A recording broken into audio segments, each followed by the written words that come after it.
Panorama Podcast começando nessa quinta-feira maravilhosa. Estou eu aqui de novo, Yuri Hashi, meu amigo. Opa, Diego Martinelli, boa noite a todos. E aí, Diegão, como é que foi o final de semana? Tudo? Conta aí, família. Foi tranquilo, tudo bem? graças a Deus, tudo bem. Isso aí. E vamos começar o nosso panorama de hoje comentando sobre o nosso último episódio, que esteve aqui, Gustavo Ariel, comediante humorista. O que você achou do episódio, Diegão? Cara, o episódio foi super maneiro. O Gustavo veio aqui contando sobre seus causos de vida, né? Falando sobre a sua mudança de religião. Fora isso, muitos temas engraçados. Não deixa de conferir. Foi muito legal. Mas não vai agora não, porque a gente vai falar com um convidado aqui, show de bola, que você vai saber daqui a pouco. Antes eu preciso pedir aqui, humildemente, você que já está seguindo a gente um maior tempão, já conhece o Panorama, mas não se inscreveu no nosso canal, o botãozinho aqui, fácil, Diego. Muito aqui, fácil. Ó, só apertar aqui, já foi, né? Se inscreva no canal, ative o sininho e também não deixa de comentar e compartilhar com seus amigos. E tem todas as redes sociais, hein? Tem Instagram, TikTok, como é que é o... Spotify. Tem que falar com o nome estranho pro YouTube. Tem Facebook. Não dá problema? Não Facebook, sei. aí tu ferrou. Não tem problema não, Meta. É Meta. Basta você procurar panorama.pdc em qualquer rede social, você vai ver um ícone roxo, é a gente. Temos conteúdos todos os dias. É corte direto, é muito corte. Muito corte. Tem convidado aí direto, já tá no episódio 109, cara. 109, muita coisa. Episódio 109, hoje com o nosso camarada aqui. Mas antes de falar do camarada também, vou pedir aquela sua ajuda, né? Aquela sua ajuda, né, Diego? É isso aí, pixpanorama@gmail.com, qualquer quantia é muito bem-vinda.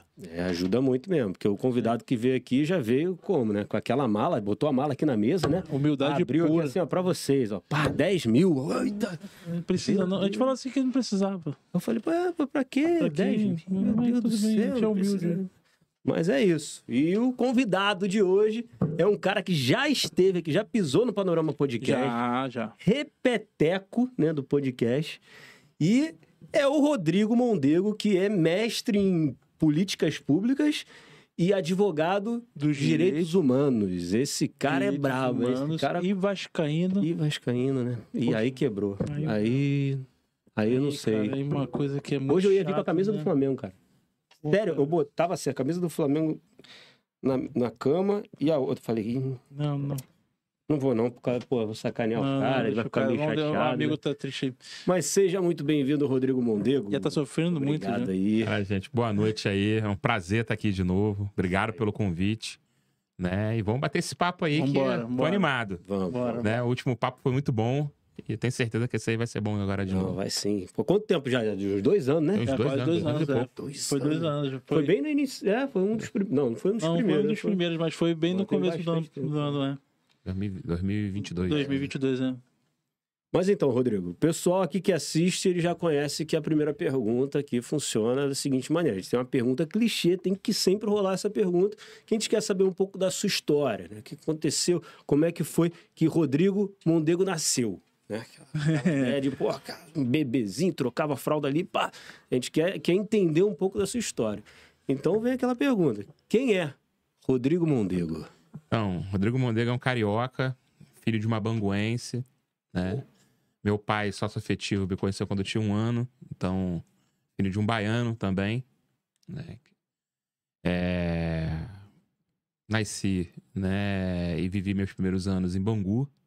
Depois, rodei a cidade do Rio em vários bairros. Bangu é o lugar mais quente mesmo? Bangu é clima de montanha o ano todo. Clima de montanha. Principalmente em fevereiro. Minha família toda, parte de mãe é de Bangu, né? Vivi na Zona Sul, vivi na Zona Norte. E estudei no Pedro II, né? Desde o meu primário. O Pedro II formou muito meu caráter, minha formação como ser humano.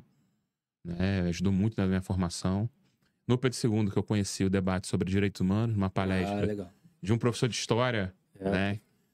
Que na época não era só um professor de história, não era político, não era nada, que é o Marcelo Freixo, né? Hoje presidente da Embratur, né? Fui para a universidade, né? Comecei a fazer direito, não gostava muito, achava direito chato pra caramba. Minha mãe se formou mais velha, né? E então ela falava muito, vai fazer direito, você quer? Eu comecei a fazer uma faculdade. Ela se formou em direito? Minha mãe é advogada.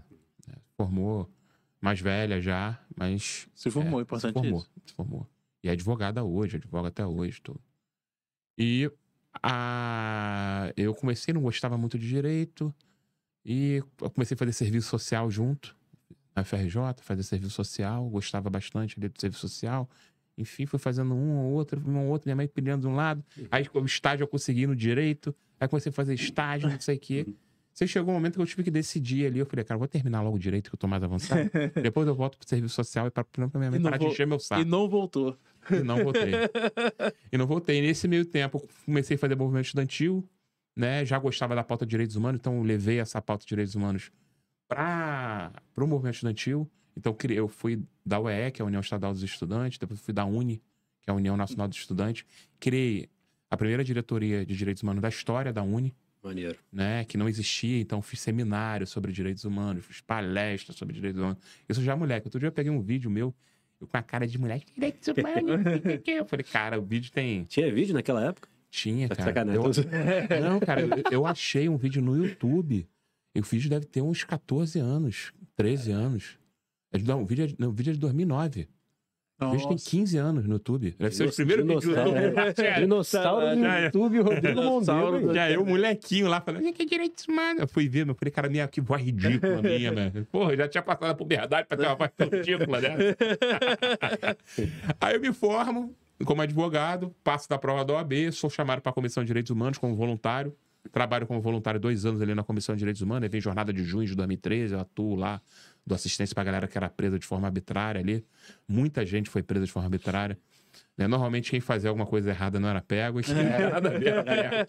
Aí naquelas manifestações, então ajudei muita gente lá que, pelo direito à manifestação, que manifestava ali, principalmente. Mas essa manifestação foi em relação aos 50 centavos? Ou... A primeira era, eu não sei se é 20 centavos, 25 centavos, né? 20 centavos, né? Aí isso foi ali em junho. Só que depois, aqui do Rio, não foi só essa de junho. São Paulo foi. Aqui do Rio, não. Aqui do Rio rolou outras. Quais que rolou? Outras que rolaram? Rolou o JMJ, que era a Jornada Mundial da Juventude, então teve manifestação com o Papa aqui todos os dias. Teve Ocupa Cabral, que era a manifestação no Leblon, uma porrada...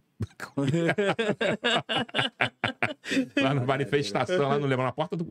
A galera acampou na porta dele. A galera... Ele ficava, mandava a polícia baixar o sarrafo em todo mundo e prendia a galera. A gente ia lá e soltava. Não vai prender, não. A manifestação é um direito que todo mundo deve ter, né? Quebrar alguma coisa, fazer uma coisa errada é um outro debate, né? Mas manifestar é um direito, né? Então a gente fazia essa... Foi passando os anos, eu comecei a atuar muito em casos de violência de Estado, mais, né? Passou-se o ano, eu trabalhei... Aí fiz seleção para alguns lugares, trabalhei num projeto aqui ligado à Secretaria de Direitos Humanos do Governo do Estado, que eu passei na seleção, depois passei em outro e fui indo.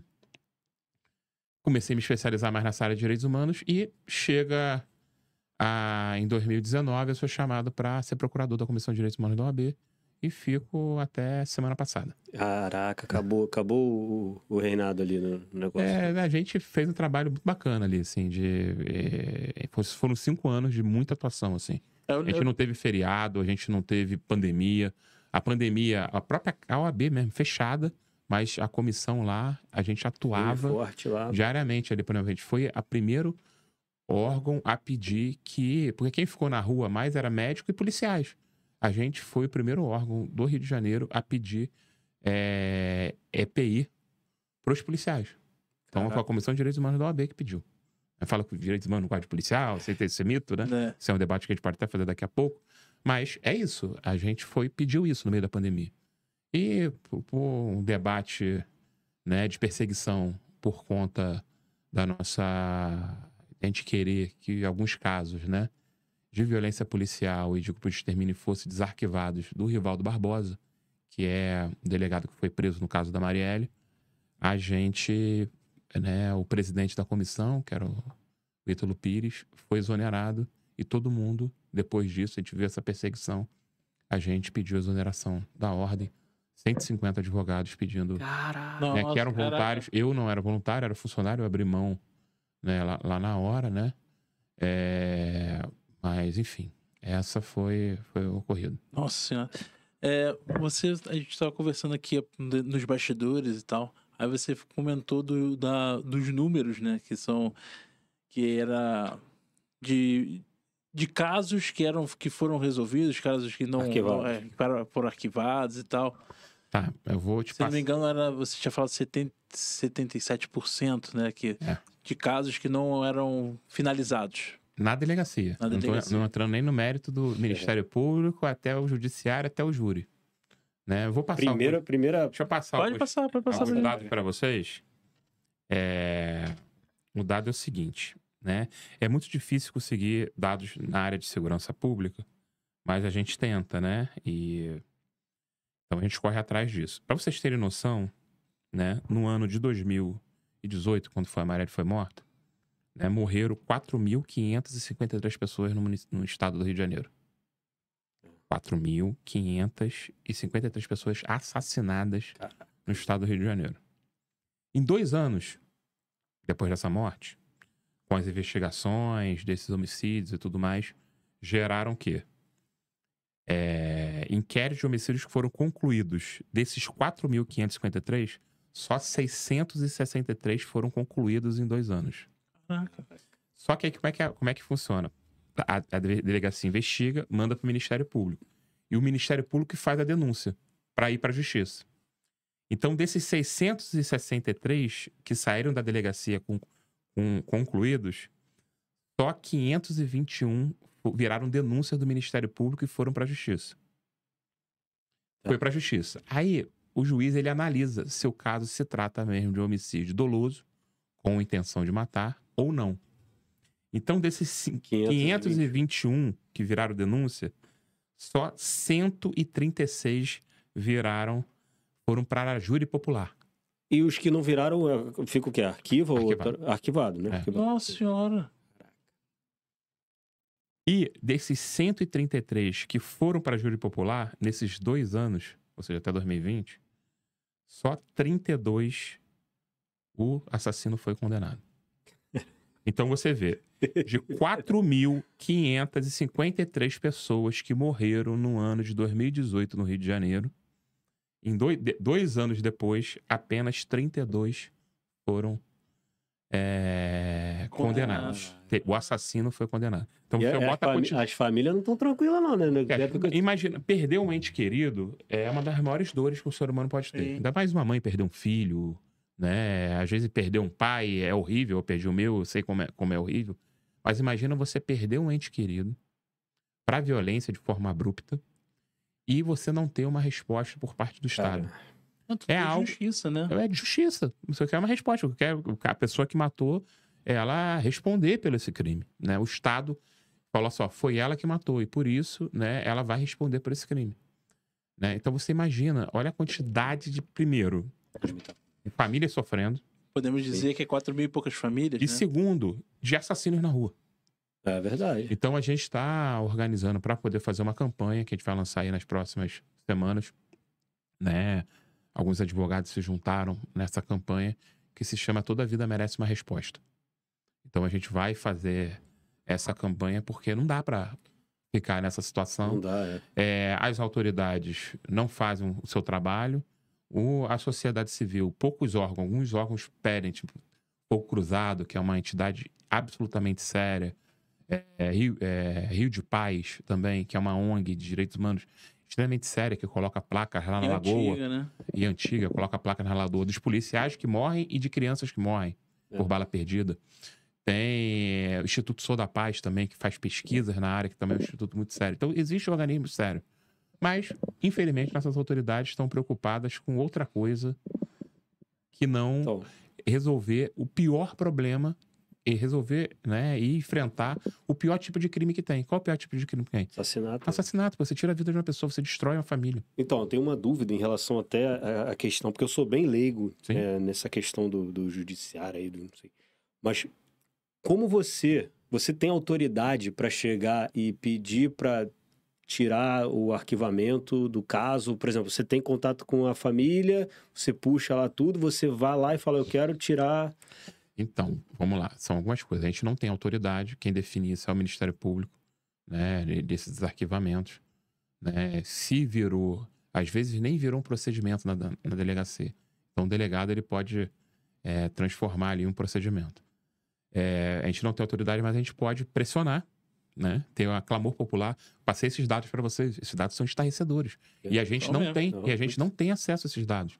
Então a gente quer levar esse dado para o público, para criar um clamor popular, para que o Estado passe, o Estado como um todo, né? Não só o policial civil, porque não é só o policial civil que é o culpado por não trabalhar, até porque tem uma estrutura precária.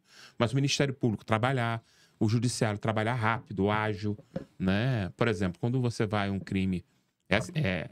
A ordem é essa que eu disse, né? A delegacia investiga, manda para o Ministério Público que denuncia, que vai para o juiz que define. Estou falando no caso de homicídio doloso, tá? Delegacia, Ministério Público, o juiz decide que tem indício ali de ser um homicídio doloso, manda para o júri popular e é que nem filme americano. O júri lá vai lá e julga, né? Então, define ali se a pessoa é culpada ou não. Então, só que nesse meio tempo, a testemunha tem que ir na delegacia, depois ela às vezes tem que ir no Ministério Público, às vezes não, mas às vezes tem que ir no Ministério Público, aí tem que apresentar para o juiz uma vez, aí depois tem que apresentar para o júri. Cara, essa testemunha aí com medo, como é que você mobiliza essa testemunha? Não, pode mudar, né? Mudar a opinião com ela muda a opinião, com medo. Aí você fala aí, tipo, uma das maiores chacinas do Rio de Janeiro, a maior chacina da história do Rio de Janeiro. Candelária? Não. A maior chacina da história. Você sabe a história? Vou contar pra vocês aqui uma das piores histórias. Depois eu quero contar coisa lúdica, tá, gente? Eu comecei muito pesado esse podcast aqui. Mas acho que é importante algumas coisas. Eu vou falar sobre a maior chacina da história do Rio de Janeiro. A maior chacina da história do Rio de Janeiro se chama Chacina da Baixada Fluminense. Ela é de 2006. Sabe o que ela ocorreu? Ocorreu o seguinte. Existiam alguns policiais em alguns batalhões da Baixada que faziam coisas erradas. E tinham seus esquemas. Mudou o comando e cobrou para que esses esquemas acabassem.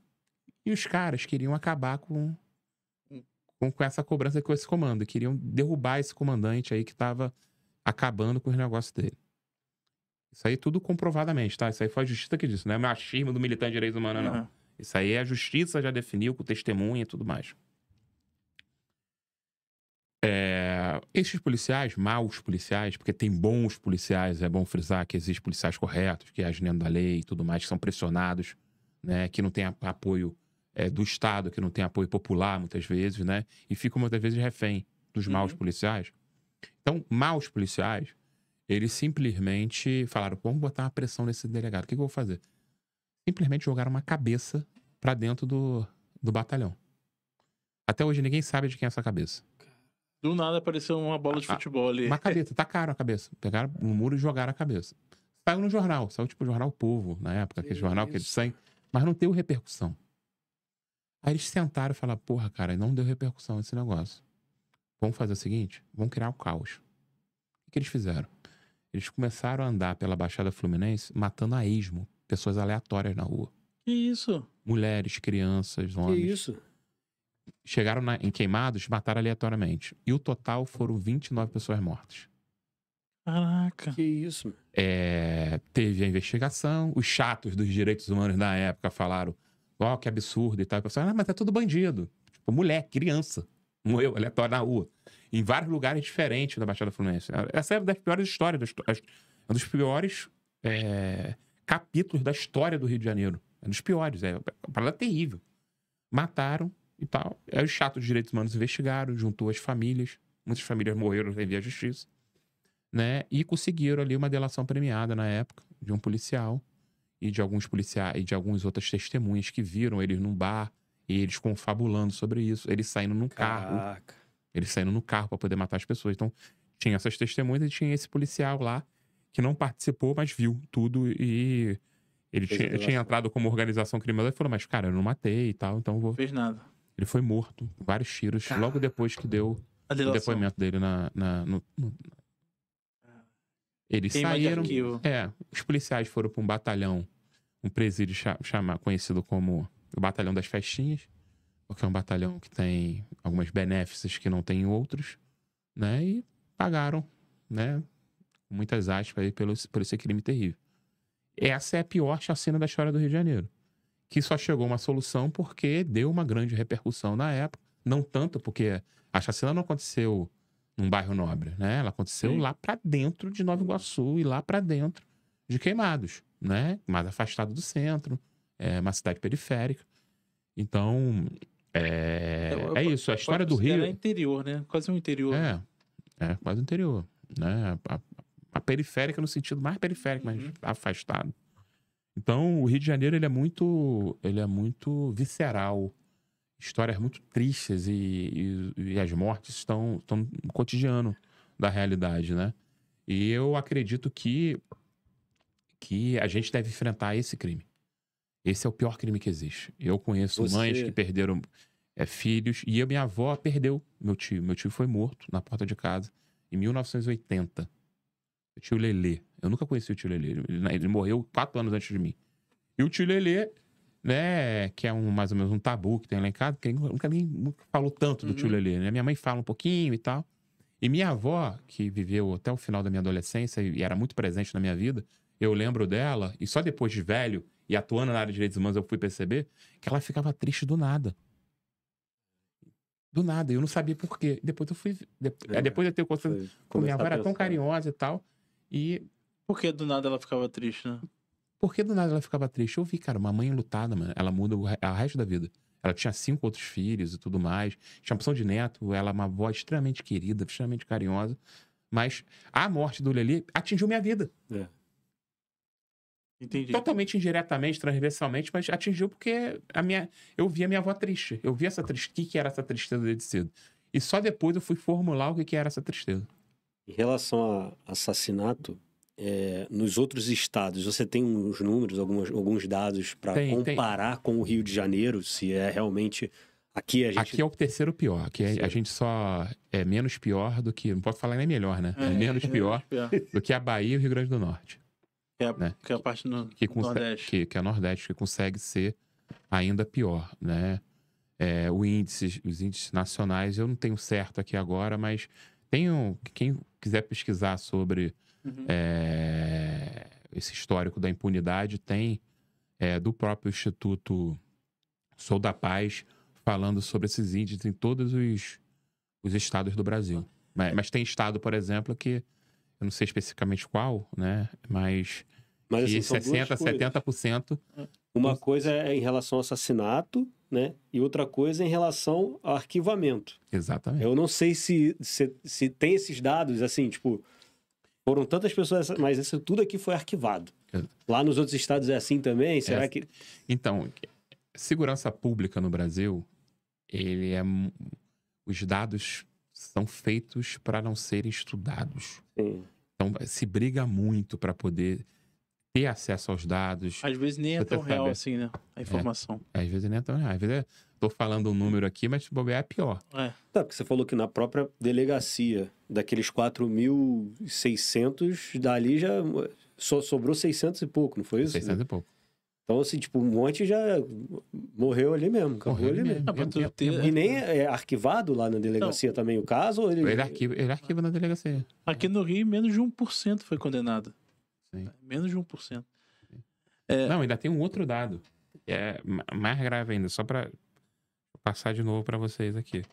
O dado é o seguinte: entre 2016 e 2018, 64 policiais foram denunciados por homicídio em serviço cometidos nesse período, né?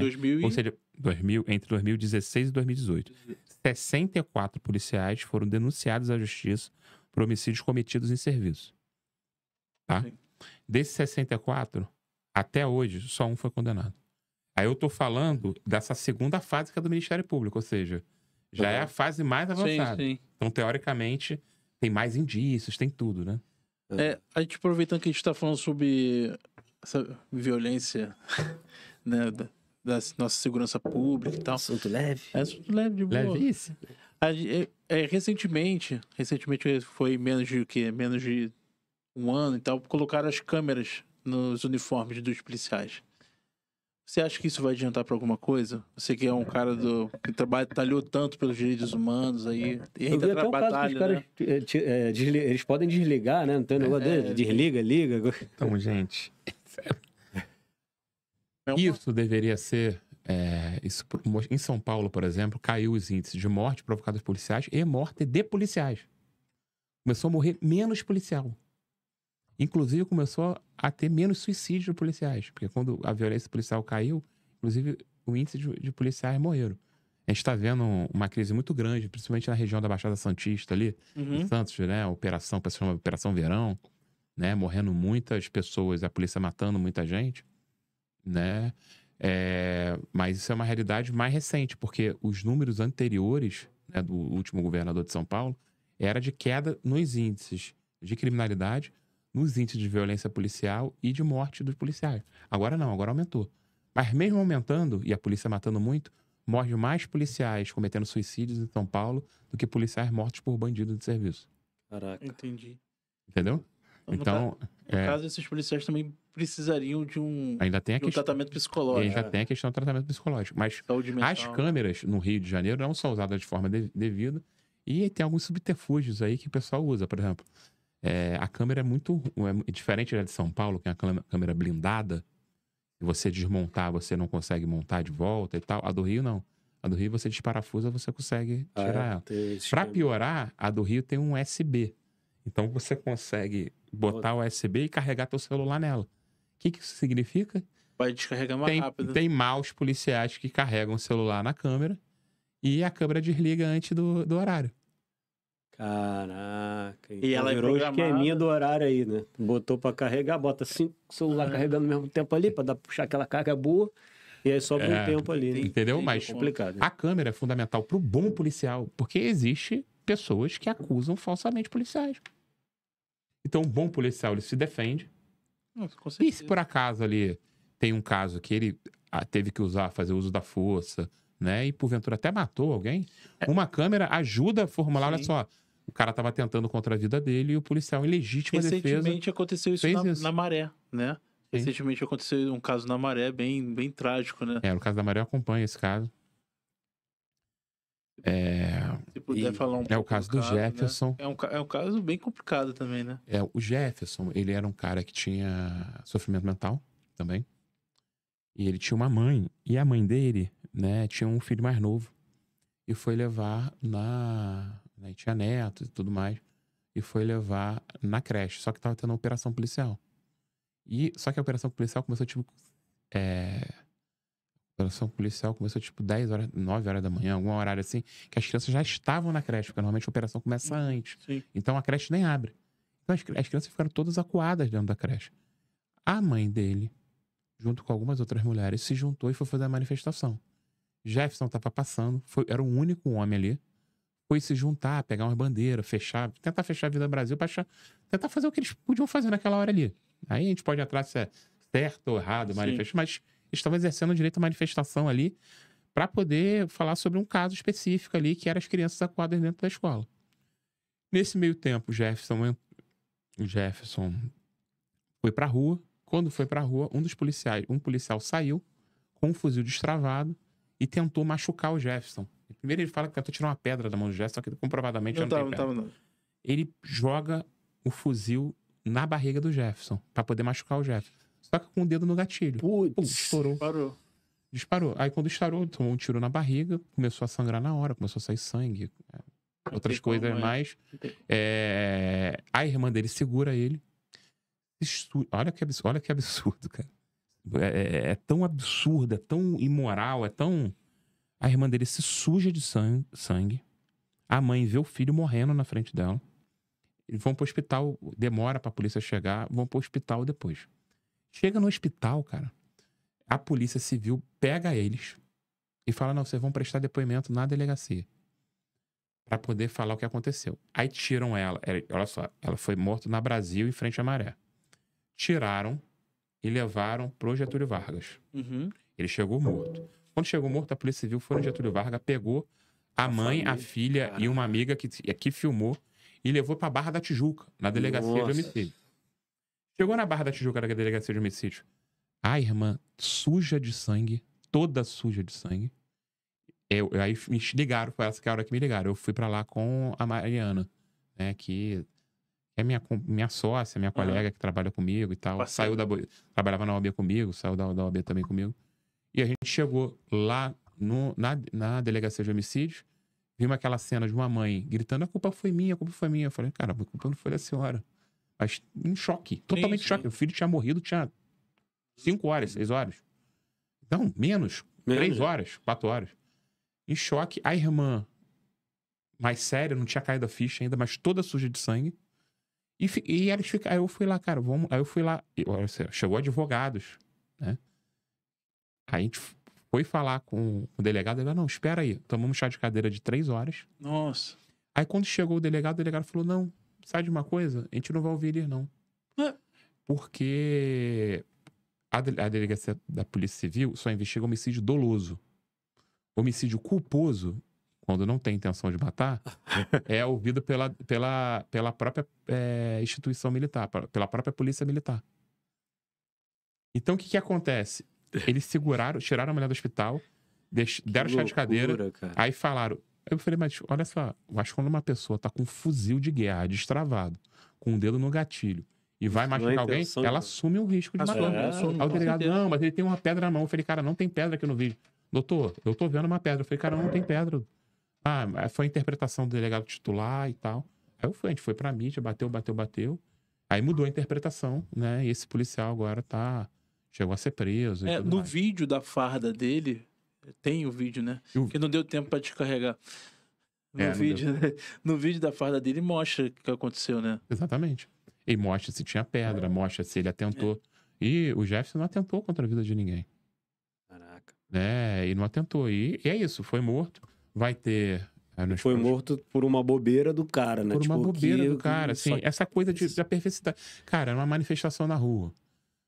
Já tinha jogado spray de pimenta, né? Tem arma de baixa letalidade, tem arma de choque. Eu tô falando que já não seria o ideal. Seria um policial tentando mediar lá. Vem pra cá, vamos mediar e tal, vou chamar o comandante. Que é o papel que muitas pessoas que em manifestações fazem. Mas não, ele quis pegar um fuzil e machucar. Porque quando ele dá uma pontada, não era uma coronhada, porque não é coronhada, mas tentar dar uma estocada na barriga da pessoa, ele quer machucar uma pessoa que tá manifestando, cara. Mas isso também não pode vir por causa da saúde mental do policial em relação ao estresse, ao cotidiano dele, o dia a dia dele. Os praças da Polícia Militar têm situação extremamente degradante, muitas vezes, né? A gente, pela própria Comissão de Direitos Humanos, quando a gente fazia parte, né, a gente atuou em alguns casos cobrando o Ministério Público e cobrando o governo do Estado que atendesse os policiais. Por exemplo, policial residente, um policial que mora a mais de 100 km de distância do lugar onde ele trabalha, ele ganha só R$100 a mais por mês, ganhava, né, até pouco tempo atrás, R$100 por mês para poder pagar o transporte. O deslocamento. Né? E não tem obrigatoriedade das empresas de ônibus darem, porque às vezes o ônibus vem cheio. E não pode deixar ir em pé, enfim. Então, olha... Nossa. Aí o policial tem que dormir, aí o policial já faz 2 plantões no Rio, 3 plantões para poder ficar mais tempo em casa. Aí tem percevejo no colchão do cara. Tipo, é situação degradante. A gente sabe que tem, né? E a gente acha que, pra gente mudar a segurança pública, o policial tem que ser tratado como sujeito, ter direito, garantia. Sim. Até a instituição militar, quando o pessoal fala o fim da polícia militar, não significa... O pessoal... Tem algumas pessoas que não têm a informação e tem algumas pessoas que agem de má fé, né? O fim da polícia militar não significa acabar com a polícia. Com a instituição, por exemplo. Né? Acabar com a polícia. A instituição poderia acabar, mas acabar com a polícia. É transformar a polícia civil. O policial tem direito. Hoje o policial, por exemplo, o policial quer um aumento. Ele não pode botar um adesivo, aumento já para os policiais. Estou dando um exemplo bobo. O policial civil pode. O policial federal pode. Uhum. Isso não pode para a polícia militar? Policial, porque é militar, instituição militar. Entendeu? Aí a pessoa fala, não, é a polícia militar, não sei o quê. A polícia americana toda é civil. A polícia municipal, FBI, o caso caramba, é tudo civil. Né? Em alguns lugares, se não me engano, a polícia na Europa, né? Na Europa é civil. Aí tem alguns lugares que tem polícia militar. Que é o Chile tem polícia militar, Itália, né? Mas você pega a mais esmagadora maioria dos lugares, a polícia é civil.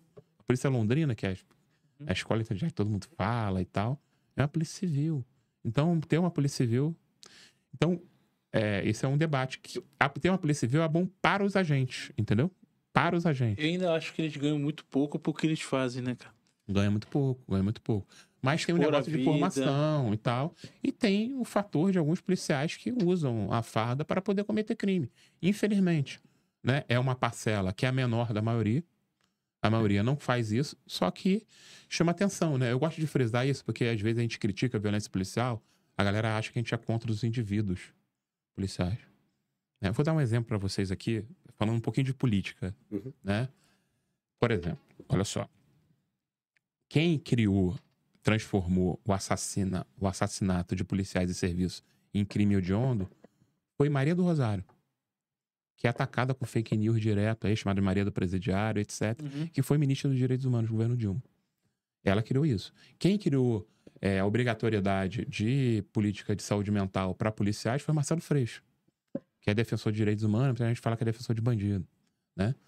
Teve uma vez, não quero falar muito desse sujeito não, mas só para exemplificar essa questão dessa dicotomia de direitos humanos contra policial. E é mentira isso, né? Para vocês terem noção, uma vez um determinado presidente da República, né, no passado, recebeu um grupo de familiares de policiais mortos que estavam exigindo o quê?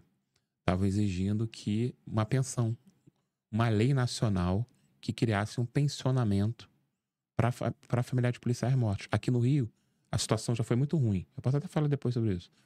Mas está melhor hoje em dia. Mas nos outros estados não tem um padrão. Então, muitas vezes você perde um ente querido, o familiar do policial perde um ente querido que está trabalhando em serviço, morre, e a família demora 2, 3, 6 meses para poder receber uma pensão. E não tem uma indenização, e não tem um padrão de indenização. Então, esses familiares foram pedir para esse ex-presidente que fala que é defensor de policial.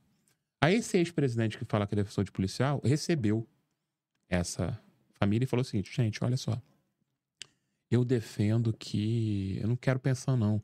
Eu acho que os policiais que sobreviveram, os colegas, podiam fazer uma vaquinha para ajudar os policiais. É só você botar policiais mortos, vaquinha, Bolsonaro no Google. É só você botar. Não é bagulho que eu tô inventando. Quando ele começou a falar, achei que ele ia imitar ele. Tá ok. É tão grave que eu não consigo nem imitar, porque eu fico puto, capaz, né? Mas esse mesmo presidente, que fala que é defensor policial, queria que fazer excludente de licitude, que possibilitaria o policial matar em várias situações. Porque o policial pode matar em legítima defesa. Sim. Né? Ele pode matar. Mas ele queria aumentar isso. Se o policial estivesse nervoso, estivesse estressado, etc. E isso seria uma legítima defesa para ele? Não seria nem a legítima defesa. Seria como se fosse uma legítima defesa. Né? Porque a legítima defesa não precisaria necessariamente alguém atentar contra a vida dele. Então, você olha isso. Esse cara, ele é defensor de violência policial.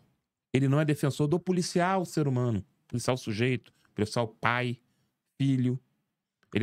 Entende? E essa que é a grande questão nessa temática. Ser contra a violência policial não significa ser contra os policiais. Muito pelo contrário. Porque a violência policial, inclusive, expõe os policiais a risco. Caraca, muito...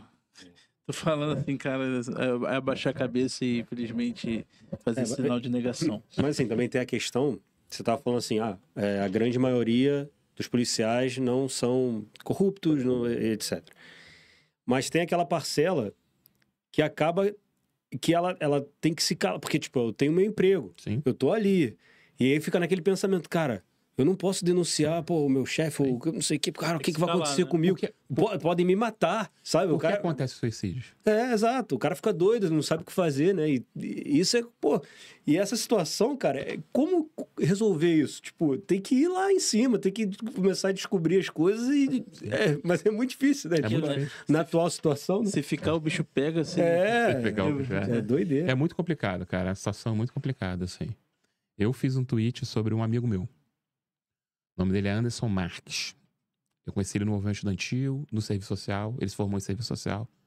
Aí ele não conseguiu emprego na área. Ele era muito amigo meu. O cara era de festeiro pra caramba, assim. Era o cara que fazia o DCE da Unigran Rio. Irmão, tu chegava no DCE, era uma paredão de cerveja, mano.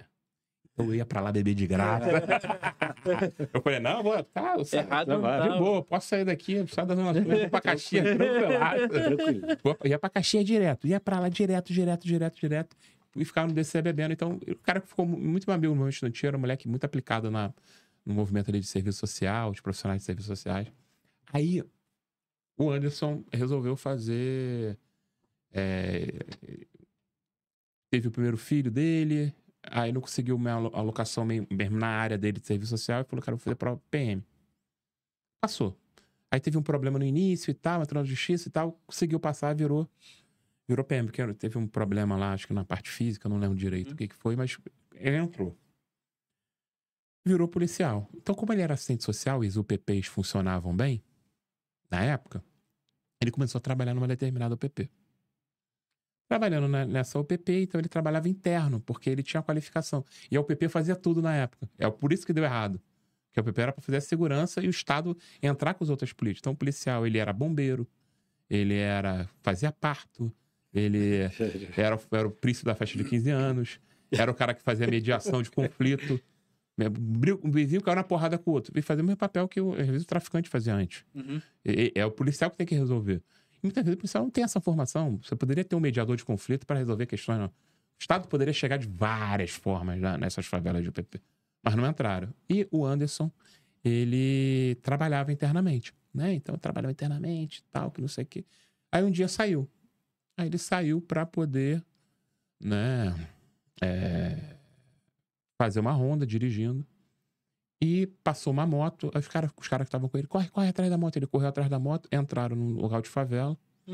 Os bandidos deram tiro pra cima. Né, os traficantes lá, o pessoal do varejo do tráfico, deu tiro pra cima dele. Ele saiu do carro, ele falou que deu 2 tiros. Os colegas deram mais ou menos isso também. Eles saíram e foram embora. Aí o comandante chama ele uma semana depois. Aí pergunta pra ele: e aí, Anderson? E ele cheio de medo. Ele falou: porra, o procedimento é errado. A gente não pode entrar em lugar de território de favela assim. Então vou tomar um esporro. Ele não tá acostumado pra rua, né? Muito, né? Uhum. Vou tomar um esporro. Eu tô ferrado e tal. Mas ele foi e o cara perguntou pra ele: aí, como é que foi? Saí, dei 2 tiros. O pessoal deu quantos tiros? Dei 2 tiros e tal, não sei o quê. Aí uma semana depois, ele descobre que os colegas, né, que estavam com ele no dia, falaram que deram mais de uma centena de tiros. Isso. Tá. Passa uma semana, mais alguns dias, ele vai de novo pra rua, tá dirigindo, e no meio de uma abordagem ele toma um tiro na cabeça. E morre. E nunca... Arquivaram também, né? Aí eu comecei a acompanhar, fui no velório dele, prometi pra ele: cara, eu sou advogado. Eles já me conheciam, né? Sabiam. Comecei a acompanhar o caso, fui na delegacia e tal. Aí tinha vários indícios, né? E essa história eu fiquei sabendo só depois, com algumas pessoas me contando, amigos me contando. E não sabia dessa história antes. Porque como ele entrou eu não estava meio afastado dele, porque ele foi tocando a questão da família dele e tal. A gente não estava tão próximo nessa época. Por acaso mesmo, assim, não é nem por nenhum outro motivo. Era por do dia a dia mesmo, assim. Quando eu encontrava com ele, falava pra caramba, trocava uma ideia e tal. Então, o inquérito dele, ele morreu em 2017. O inquérito, em determinado momento, desapareceu. Aí a família falou: não, Mondeu, deixa esse bagulho pra lá, não quero, tô com receio e tal. Eu me afastei do caso. Aí passa alguns anos, eu descubro que quem era responsável pela Polícia Civil na época era um tal de Rivaldo Barbosa. Né? Não sei se ele tem relação, pode não ter relação com essa sumiço, pode ter ou pode não ter, não sei. Né? Sei que... Não custa nada reviver, né? Então é algo que eu queria muito, assim, eu queria muito poder fazer justiça por um amigo meu, assim. Né? Inclusive, minha dissertação de mestrado é uma homenagem a ele. Minha dissertação de mestrado é sobre câmeras e viaturas da Polícia Militar. E ele estava dirigindo. Se a câmera estivesse funcionando, poderia dizer exatamente o que aconteceu. Caraca. E ele morreu durante o meu mestrado. Ou seja, o tema não foi por causa dele. Cara, entendi o ponto. Só homenageou ele. Que isso, cara. Você falou besteira aí, mas eu ia mudar um pouco, mas... Não, eu ia falar sobre o ponto que ele... Atrás, que ele falou que saiu da OAB e tal, que era vice-presidente dos direitos humanos na OAB. Não, né? era procurador. Era procurador direto. Tá. E você tava lá e tal, você tinha pedido para reabrir alguns casos daquela época. A comissão Esse seria um dos casos. A comissão como um todo ia pedir para reabertura de... E esses casos foram reabertos ou não? Não foi pra frente? Quando descobriram o que a gente ia fazer, porque a gente fazia uma campanha. E nessa campanha, a gente ia chamar alguns, inclusive advogados, colegas advogados, que ajudaram famílias e os casos foram arquivados, vamos fazer junto, porque a gente vai apresentar tudo junto. Então a gente vai fazer uma campanha para poder pegar vários casos dessa época para poder pedir a reabertura junto. É mais fácil Aí- pegar o que ficou lá na delegacia ou é mais fácil pegar os casos que estão lá no Ministério Ministério Público? Essa pergunta é difícil. Eu não sei. Mas é Quem difícil. souber responder. Quem souber responder. Mas a gente ia pedir essa reabertura. Não foi possível, né? Aí depois a atual gestão Aí- pediu. Só que pediu de forma genérica. Falou, ô, Polícia Civil, tá vendo esse cara aqui, o rival? Vê aí a possibilidade de reabertura dos casos da época dele. Só que, primeiro, não foca na questão de violência policial e grupo de extermínio. Primeiro fator é esse.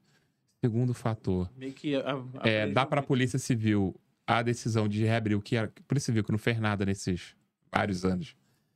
Faz aí, faz o negócio, faz o que você não fez Faz nos um últimos relatóriozinho aí. 6 anos, né?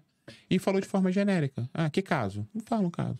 Então, foi só por conta da repercussão negativa eles fizeram eles mandaram esse ofício para a Polícia Civil, mas que não serve de nada.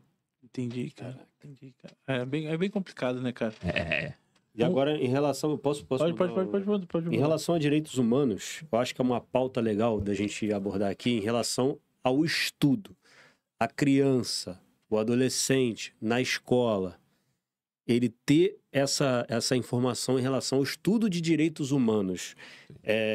Você acha isso que... claro, é importante, mas você acha que isso está acontecendo, vai acontecer, tem uma...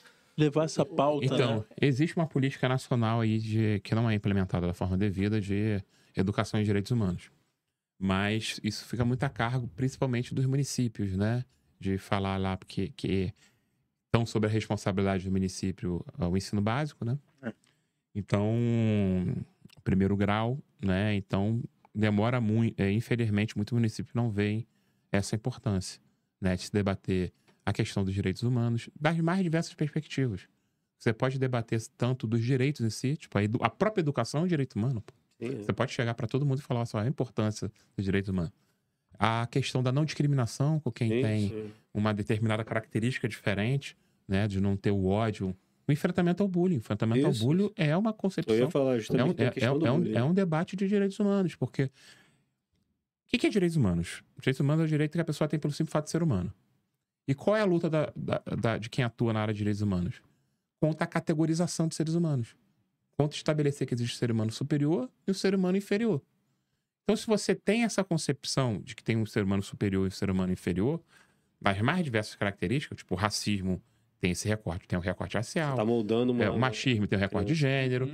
Tudo você molda ali a qualificação de um sujeito por uma determinada característica que ele tem. E no bullying é isso também, pô.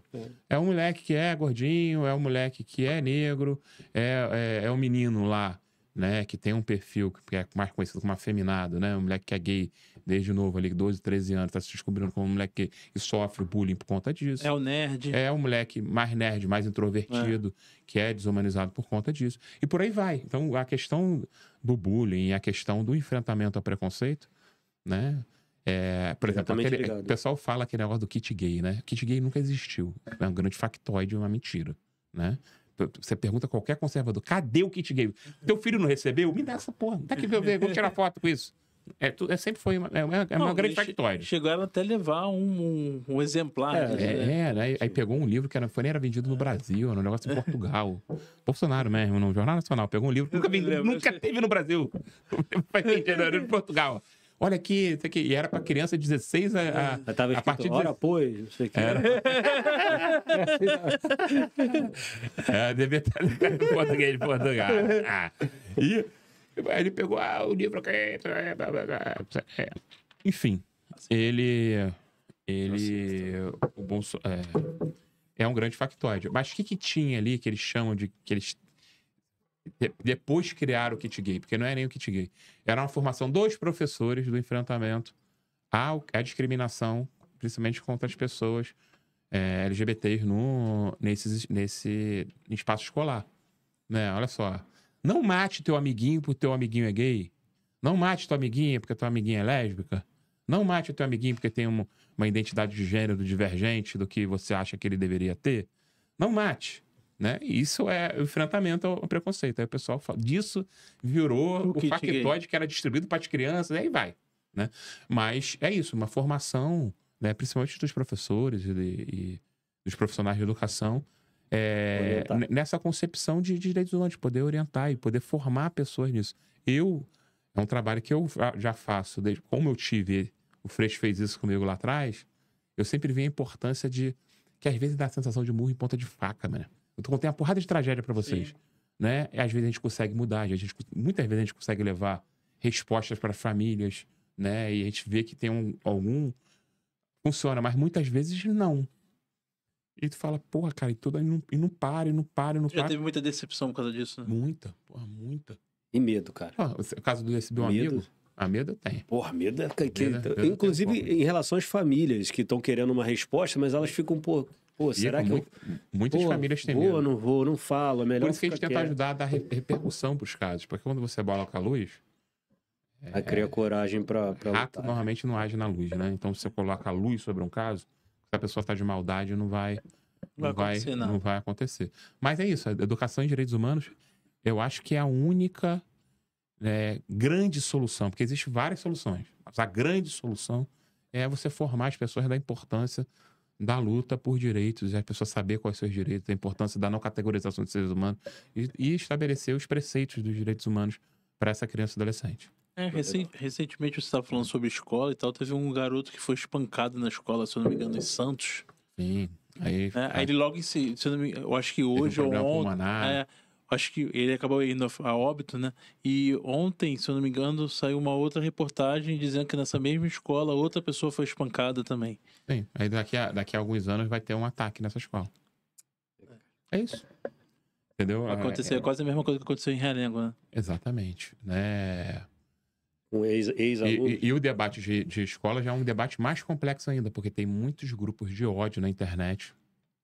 Muitos grupos de ódio na internet que copita esses adolescentes, né? Faz a cooptação desses adolescentes para poder fazer ataques. E grupo normalmente com caráter neonazista, caráter de crimes de principalmente misógino, né? De ódio à mulher, essa coisa de ódio à mulher. Aí, normalmente aquele moleque que foi rejeitado, aí alguém na internet vai lá e pilha, pô, essas mulheres têm que morrer tudo e tal, não sei o quê. Aí junta isso ao bullying. Aí, Tudo que ele sofreu.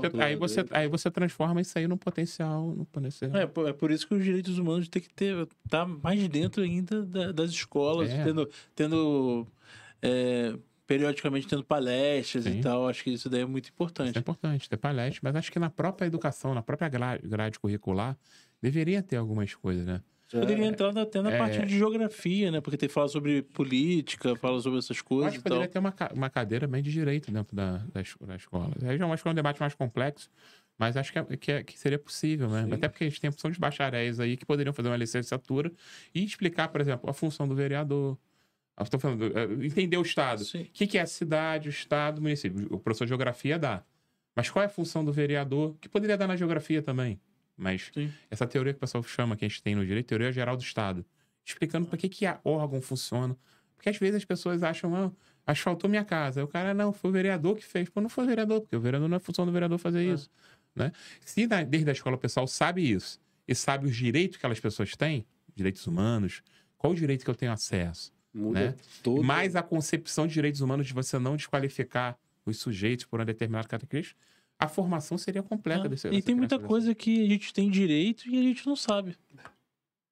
E não luta, né? Muita coisa. Cara, vou te dar um exemplo. Muita gente é grata pra mim, fala assim, Mondego e tal, eu sei que você não é dessa área, sei lá, na área civil, né, na área de família, não, na área de família. Mas como é que eu consigo acessar a defensoria e tal? Eu falei, cara, liga no telefone 129. Telefone 129 é o teu disco de defensoria. Você liga e direto você já marca com um defensor ou com um assessor desse defensor para poder ser atendido nas mais diversas áreas. Então, tem gente que é extremamente grata também porque eu dei um telefone.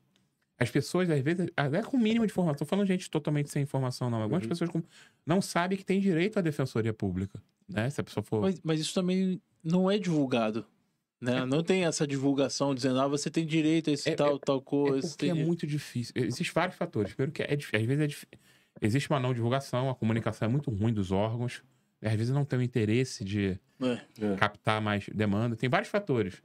Mas também tem fatores das bolhas também, né? Tipo, a pessoa não vê mais comercial de televisão. né? Muita gente não vê, né? Vai fazer propaganda no TikTok para poder divulgar? Pode fazer, acho que é... Divulga aqui. do TikTok. Toco. Vai fazer um videozinho para poder divulgar? Acho que é uma forma de você fazer.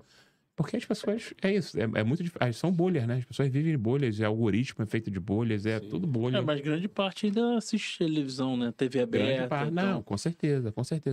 Mas é ruim, a comunicação é ruim. E às vezes é ruim de propósito, às vezes é ruim porque não tem recurso também. Porque aí já tem o recurso parco para poder tocar e você gastar um dinheiro para poder botar na Globo. Às vezes a Globo não tem interesse de botar gratuitamente, porque é um órgão público, aí gostaria de ter ganhar um dinheiro, não é? É um exemplo de algo que é público e que até o ano passado ninguém sabia que era, inclusive, eleição direta. Conselho Tutelar. Sim.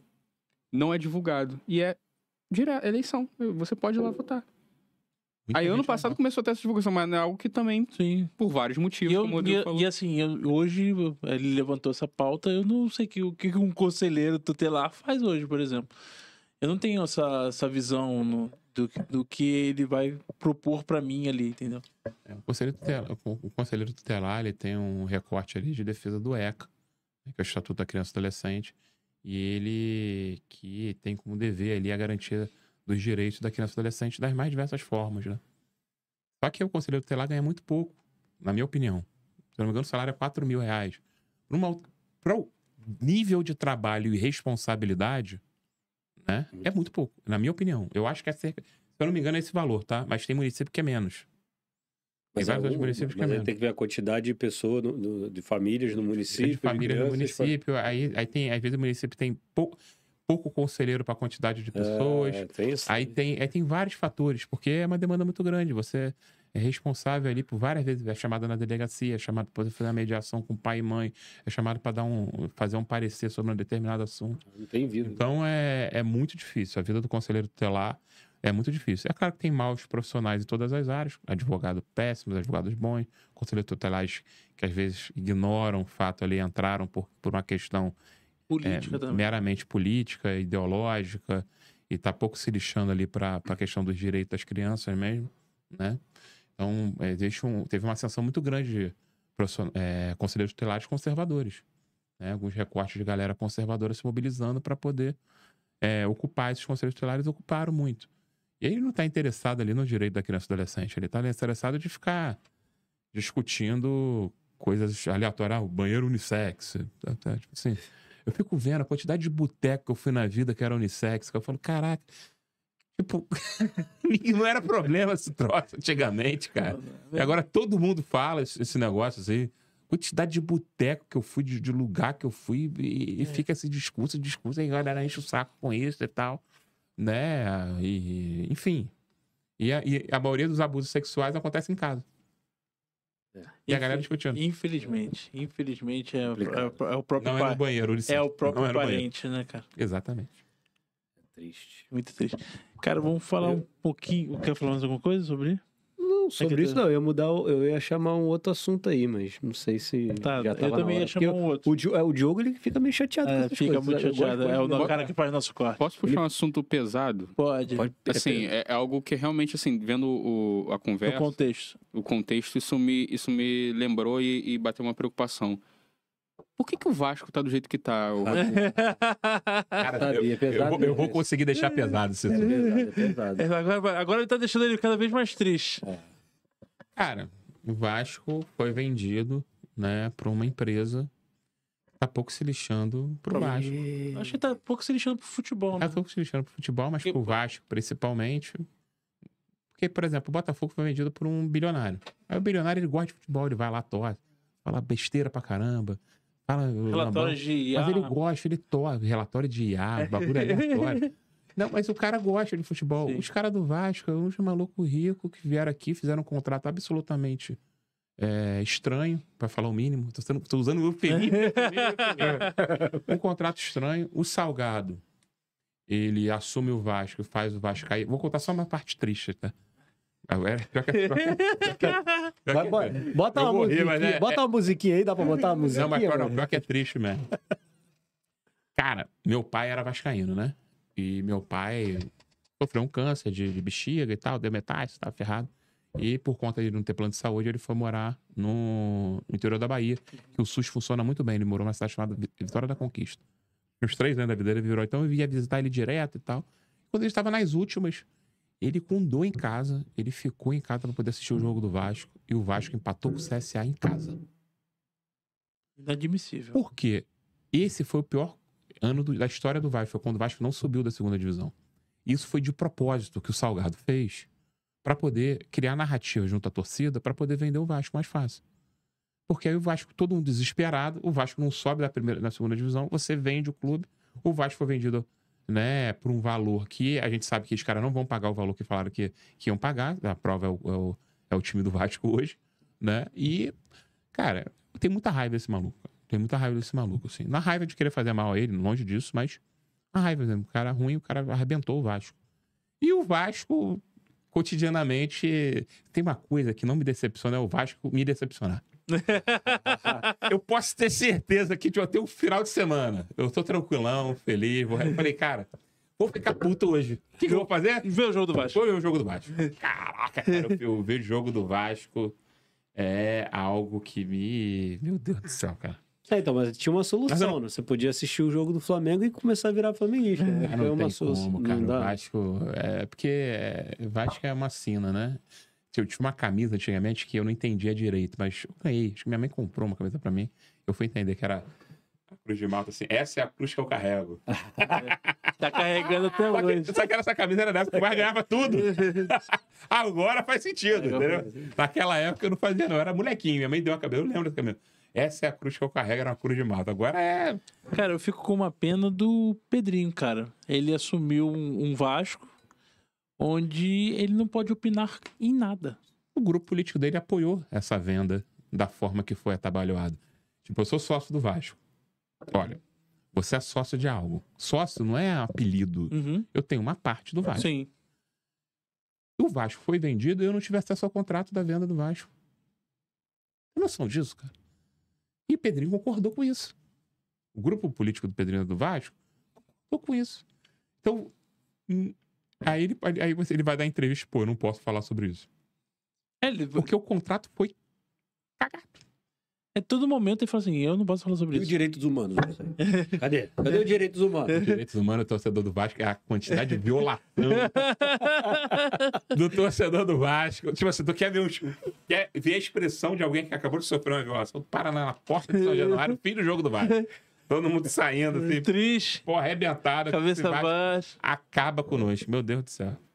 Mas vai melhorar, vai melhorar. Estão dizendo que pode ser vendido, né, de novo, né? Cara, eu nem sei. Tô sabendo disso, não. É que É a pode... possibilidade. É porque tem um aporte bem grande que a 777 tem que dar agora pro Vasco, acho que no meio do ano, algo parecido com isso. E parece que eles não querem dar esse aporte. Aí com isso, se eu não me engano, o Vasco, instituição, que é o clube, né? Que é o Pedrinho como presidente, ele pode reassumir a parte do futebol.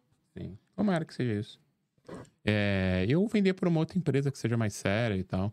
Não era o ideal, não queria que fosse velho. Por exemplo, o Fluminense foi campeão da Libertadores e é associativo.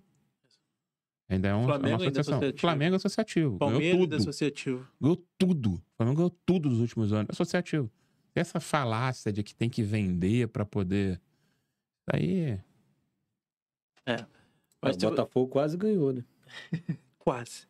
Inclusive, o texto tava... Estamos na quinta-feira nesse episódio, mas na segunda, onde está sendo gravado, o Textor deu um depoimento na CPI.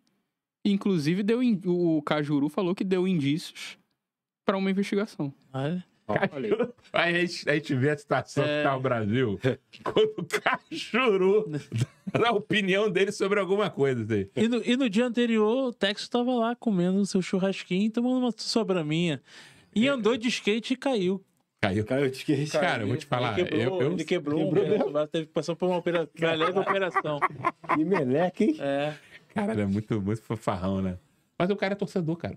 Tipo assim, ele gosta. O Botafogo se ferrou ano passado. Eu tava torcendo pro Botafogo ser campeão. Acho que todos nós até. Eu tenho uma simpatia pelo Botafogo. Eu já tô puto. eu fosse Botafogo, você já tá mais com raiva ainda. Né? Mas o cara é torcedor, cara. O cara, ele se empolga com o bagulho, grita, anda de skate, bebe, come churrasquinho, cara. É maluco, é bilionário, o cara podia estar numa ilha, parar de dizer que fazendo nada, tá ligado? Vivendo mexendo no mercado financeiro, tá ligado? Engano, Bitcoin. Em Bitcoin. Teve uma reportagem dele que ele tava nas Maldivas e tal, e eu acho que tava tendo jogo do Botafogo, e o Botafogo foi garfado, alguma coisa assim. Ele, no mesma hora que o Botafogo foi garfado, ele tweetou dizendo que aquilo dali era um roubo e tal, não sei o que, isso aqui, mas ele tava nas Maldivas vendo o jogo do Botafogo. Sim. E o cara lá de fora acompanhando, cara. Isso que é o mais legal, cara. Muito bom. O cara acompanha tudo do futebol do Botafogo, né, cara? Também é o famoso síndico também, né? O cara, além de dono, o cara tá ali. Tá lá, presente. Tá. Tem que estar presente. É maneiro, cara. Eu acho um personagem maneiro. Diferente do Vasco, que é um do empresário aleatório. Aleatório. Aí, pessoal, é o Vasco da grana. Aí era todo no Twitter, todo mundo falando: Vasco da grana, Vasco vai ganhar dinheiro pra caramba, a gente vai comprar o Flamengo.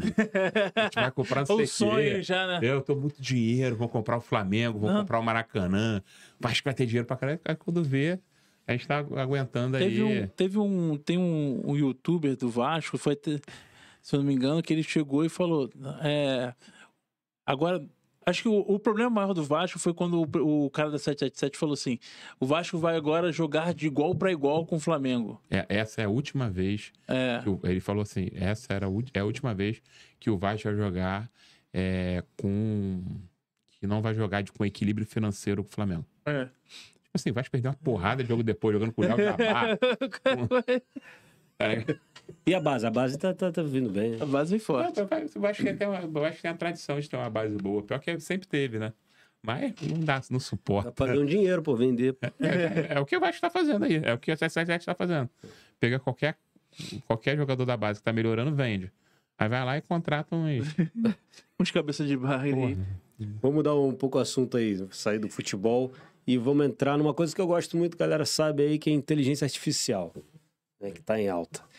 E tem um amigo meu, né, que é um amigo virtual, e ele queria te fazer uma pergunta. Eu não sei se você pode responder essa pergunta, mas, pô, ele está aqui com a gente, né? É o meu amigo aqui, a minha IA, né? Inteligência Qual o nome? Dá um nome para ele, por favor.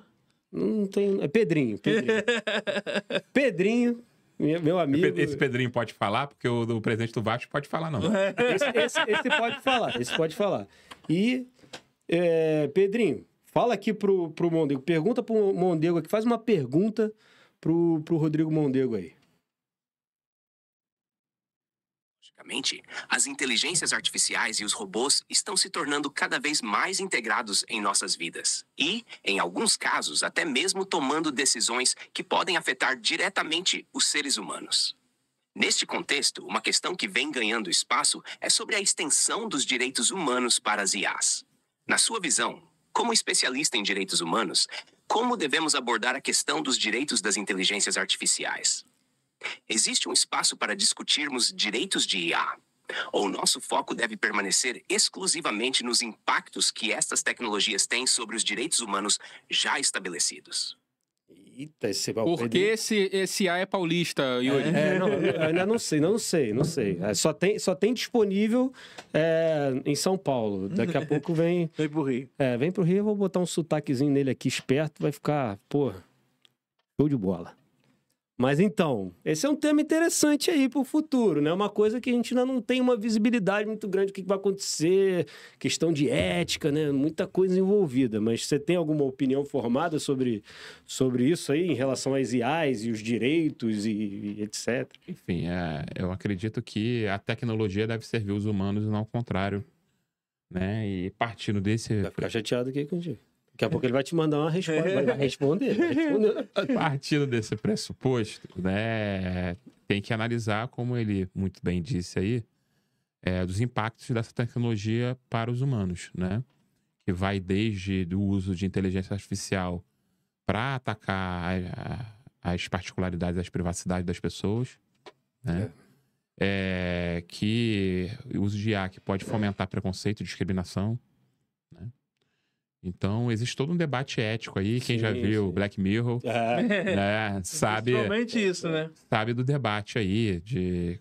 Acho que no futuro, né, quando tiver mais consolidado o que vai se transformar essa IA, pode ter uma legislação específica Não para pode, isso. não. Tem que ter, Tem que mano. ter. Tá doido? Se ficar um negócio aberto aí, a gente já era. Acabou a humanidade, cara. Não, inclusive, o TSE já está estudando aí como é que vai ser o uso, o veto de alguns usos É, de tem que IA travar, na não. próxima eleição, né? Mas eu acho que tem que ter uma... Cara, isso é um Tem que ter perigo, uma né, legislação, tem que ter uma legislação, com certeza, tem que pensar, mas tem que ter uma legislação. cara? Isso é um perigo pra fake news, cara. Tem É que ter, muito, não só porque a gente, tu tá imaginando assim, beleza. A gente, já existe a tecnologia, já tem tudo e tem muito maluco no mundo, cara. Tem muito maluco no mundo. Tem os caras vão hackear alguma coisa, vão usar IA, vão fazer Por exemplo, tem Entendeu? grupo aí, esse grupo de esse garoto incel na internet, né? Que ataca meninas. Desse mesmo que faz ataque em escola, que eu acabei de falar aqui agora. Esse povo aí pega muitas vezes, faz deepfake de meninas, aí mostra cenas de sexo com elas e tal. E as meninas ficam com medo, porque quer ataque maior à privacidade, à individualidade do sujeito, ao direito humano daquela pessoa, do que fazer isso com uma menina que muitas vezes, né, é obrigada a até mesmo ser um estupro virtual, que existe essa possibilidade de estupro virtual, né? Da menina ter que fazer coisas na internet Obrigado, porque tá com medo ali medo. por conta de uma IA. Entendeu? Então tem que ter uma legislação forte com relação a isso. Não só eleitoral, que já está começando a ser estudada e criada, mas para o nosso cotidiano mesmo, cara. Porque Aconteceu o caso com a menina do Whindersson Nunes, né? Que ela falou que falaram que ela saiu com a menina, aí sim, saiu com ele e tal. Aí começaram o pessoal indo em cima dela, e a menina falou não, que nunca tinha visto. Ela já passava por uns problemas psicológicos e tal, e ela acabou se suicidando, né? Existe grupo, inclusive a página lá, Choquei, né, que fomentou isso e tudo mais. O que acontece, gente? Existem grupos e principalmente, né, de neonazistas, jovens neonazistas e supremacistas brancos e grupos de meninos e adolescentes, meninos não, né? Mas adolescentes e jovens misóginos, né? Que é a versão teen do Red Pill da vida, né? Que que fazem esse tipo de ataque contra determinadas meninas. Então, vê uma menina que tem uma questão de saúde mental e começa a atacar. Às vezes é rejeitado por ela e começa a atacar, ou começa a atacar porque cismou com ela, queria ficar com ela, ou começa a atacar porque ela falou alguma coisa que você... E começa a atacar.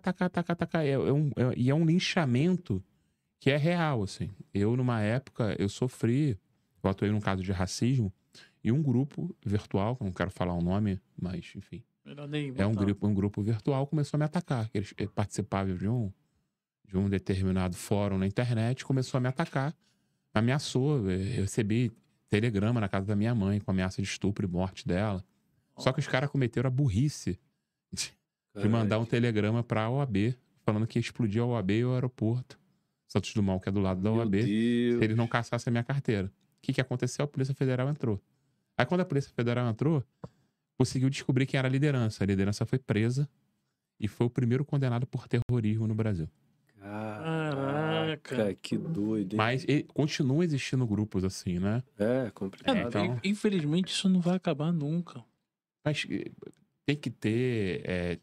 se você não tiver a investigação e a responsabilização, ajuda a inibir. Né? A galera não se banaliza, cara. Você deixa o negócio a galera qualquer um pode fazer. Tá Vou te falar, eu parei de sofrer ameaça depois que o maluco foi preso, pô. Né? Mas aí vem aquela numeração que tu falou dos casos que acontecem e nunca foram. Exatamente, mas aí você cria uma delegacia específica para isso, que atue de fato para isso. Hoje existe uma delegacia de crimes virtuais, não. Existe a delegacia de crimes raciais e delitos de intolerância, que é muito séria, Sim. que é a DECRAD. Mas existe a DRCI, né, que eu não sei quem é o delegado novo, mas um delegado no passado não muito distante era amigo de um tal de Carluxo. Então, ele meio que fazia práticas ali, por exemplo, tentou transformar a OAB numa organização criminosa, abriu um inquérito contra o Bonner. Umas paradas assim esdrúxulas, tá ligado? Por quê? Por questão ideológica ali dele. Então, a delegacia, ela não funcionava como deveria, né? Mas essa delegacia poderia fazer esse enfrentamento para o grupo de ódio, né? O Ministério da Justiça, inclusive, foi em Santa Catarina para pegar as células neonazistas que tem de lá, Sim. né? Porque a Polícia Federal não, o Ministério da Justiça junto com a Polícia Federal, né?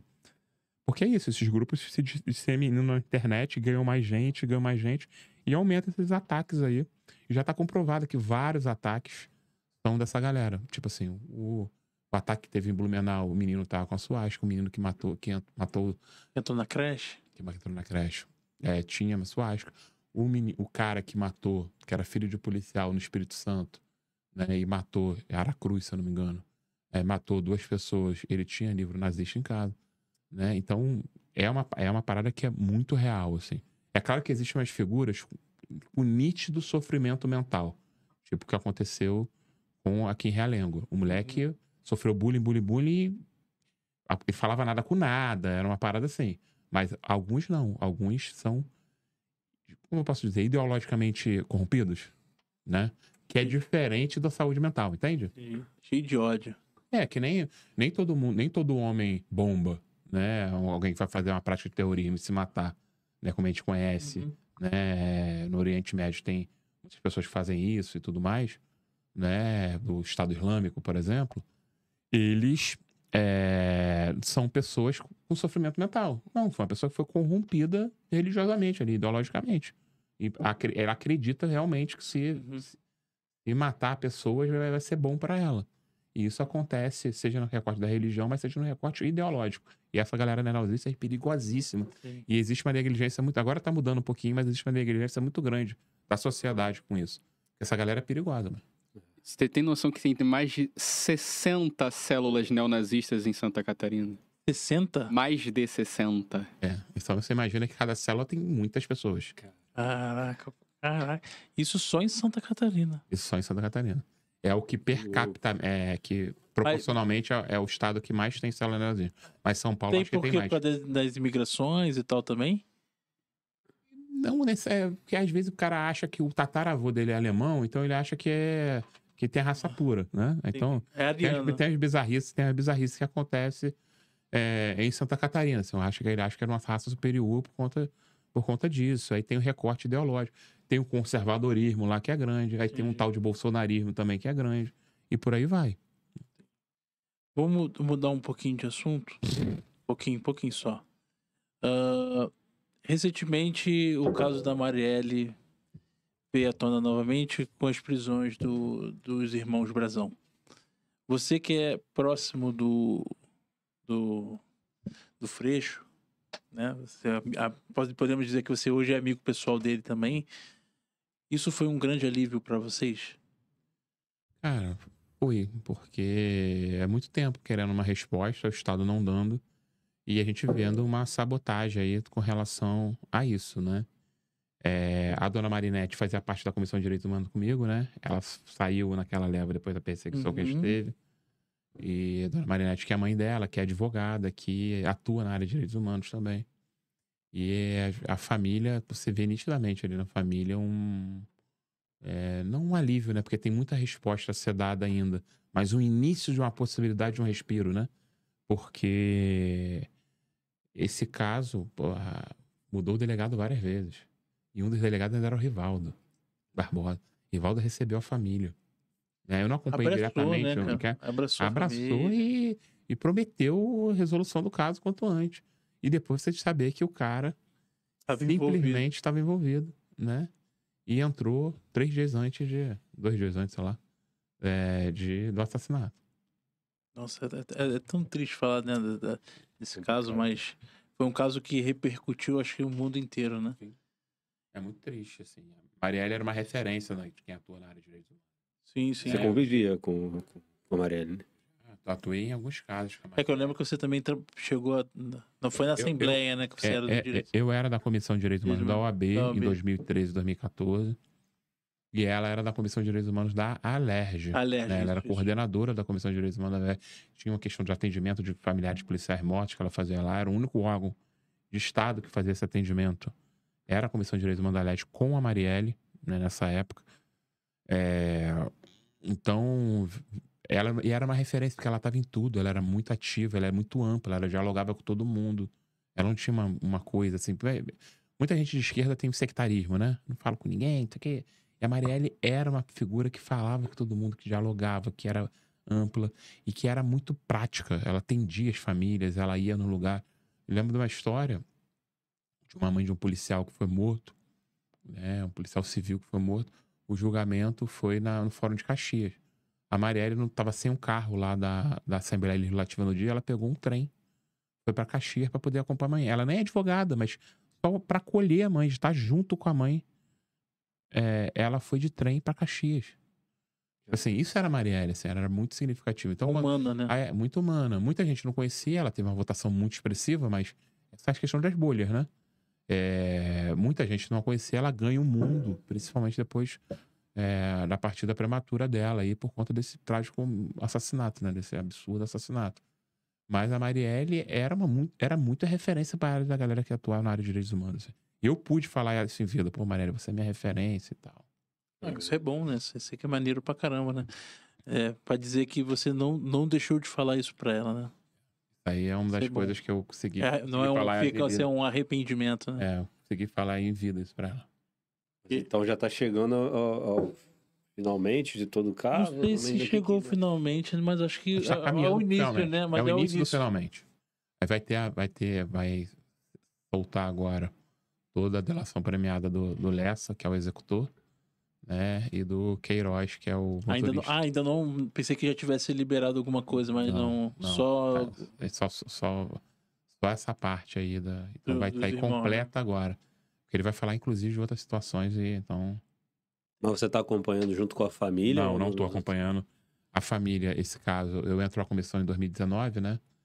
E esse caso é acompanhado desde 2018 pela Defensoria Pública. A família optou por deixar com a Defensoria Pública, né? Que tem feito um trabalho muito sério, né? O Núcleo de Direitos Humanos da Defensoria Pública acompanha. Mas a gente sabe dos detalhes, né? Também dá apoio, né? E dá apoio, sim, né? Posso puxar Pode, outro? ficar à vontade. Então, recentemente também tivemos um outro caso, né? Que repercutiu muito nas redes sociais aí. Do tio Paulo. Eu queria que você falasse, para quem não sabe, tio Paulo foi o senhor lá que, na verdade, no momento ali, ele tava já era o cadáver, né? Que estava tentando fazer um empréstimo, né? Foi a óbito, um empréstimo no banco, e repercutiu demais por causa da sobrinha e tal. E o que você tem a dizer? Eu sei que você fez uma postagem recentemente aí, então é legal a gente bater esse papo. Então, gente, a cena é esdrúxula. A cena é bizarra, né? Infelizmente virou meme. Virou meme em tudo que é lugar e tal. E você olha aquilo, eu falei, cacete, que bagulho bizarro. Doido, né? Doido. Pô, que coisa absurda, assim, porque cara, e essa mulher, como é que essa mulher fez isso, né? Lembra aquele filme, né? Tinha o filme do Morto Muito Louco. Morto Muito Louco, eu pensei nisso, né? O pessoal com Morto Muito Louco e tal.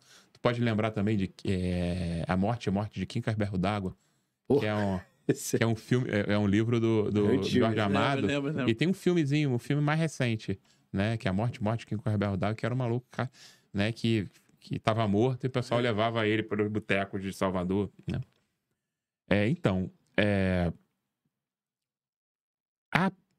Essa cena mostra a necessidade de 2 direitos humanos básicos que devem ser garantidos sempre. Direito à presunção de inocência, por mais daquela pessoa que tu acha que é culpada pra caramba, e direito a um julgamento justo. Na Declaração Universal de Direitos Humanos, esses 2 direitos. E por que a necessidade de garantir esses 2 direitos? Porque os indícios, né, e as questões trazidas pela defesa da Érica, que é a sobrinha do tio Paulo, são extremamente relevantes. E que, com a repercussão, as autoridades queriam mais condenar, dar resposta logo e etc. Ou seja, cadeia.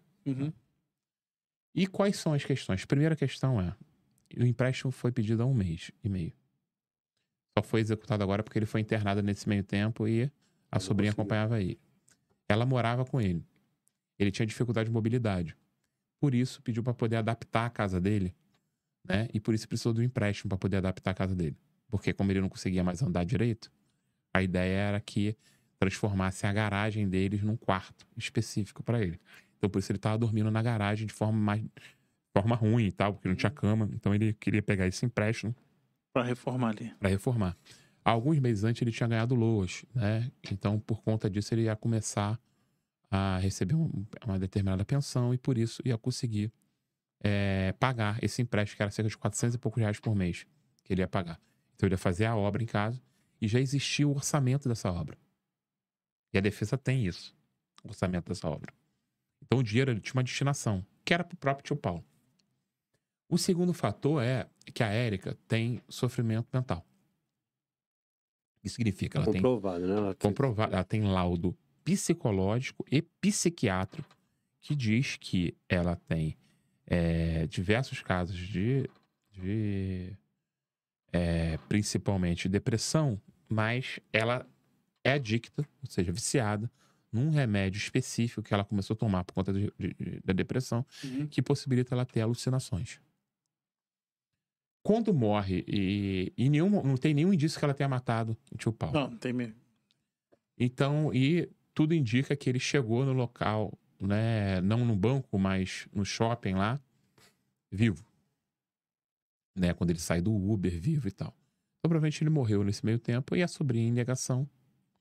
E tem laudo psiquiatra que prova que ela toma um remédio que possibilita isso. Em negação, ela acreditava que o tio estava vivo ainda. Tanto é que ela conversa com o tio. Ela não precisava fingir que está conversando com o tio para atendente que está lá longe. Ela não coloca nenhum boné no tio, não bota nenhum óculos no tio. Um morto muito louco tem um boné. Pra disfarçar, tem um óculos escuro. Tem um óculos escuro, né? Pra disfarçar. Ela não coloca. Porque ela não tinha atenção ali de ludibriar, ela estava totalmente. Então, o que aconteceu? Existe a questão da confirmação no direito penal, muitas vezes, né? A pessoa quer, é ele, então eu vou criar ela ou ele que cometeu esse crime, então eu vou criar... Pra encerrar o caso mais rápido. Pra encerrar o caso, então... Aí o delegado, que não é profissional de saúde mental, falou, olha, isso é uma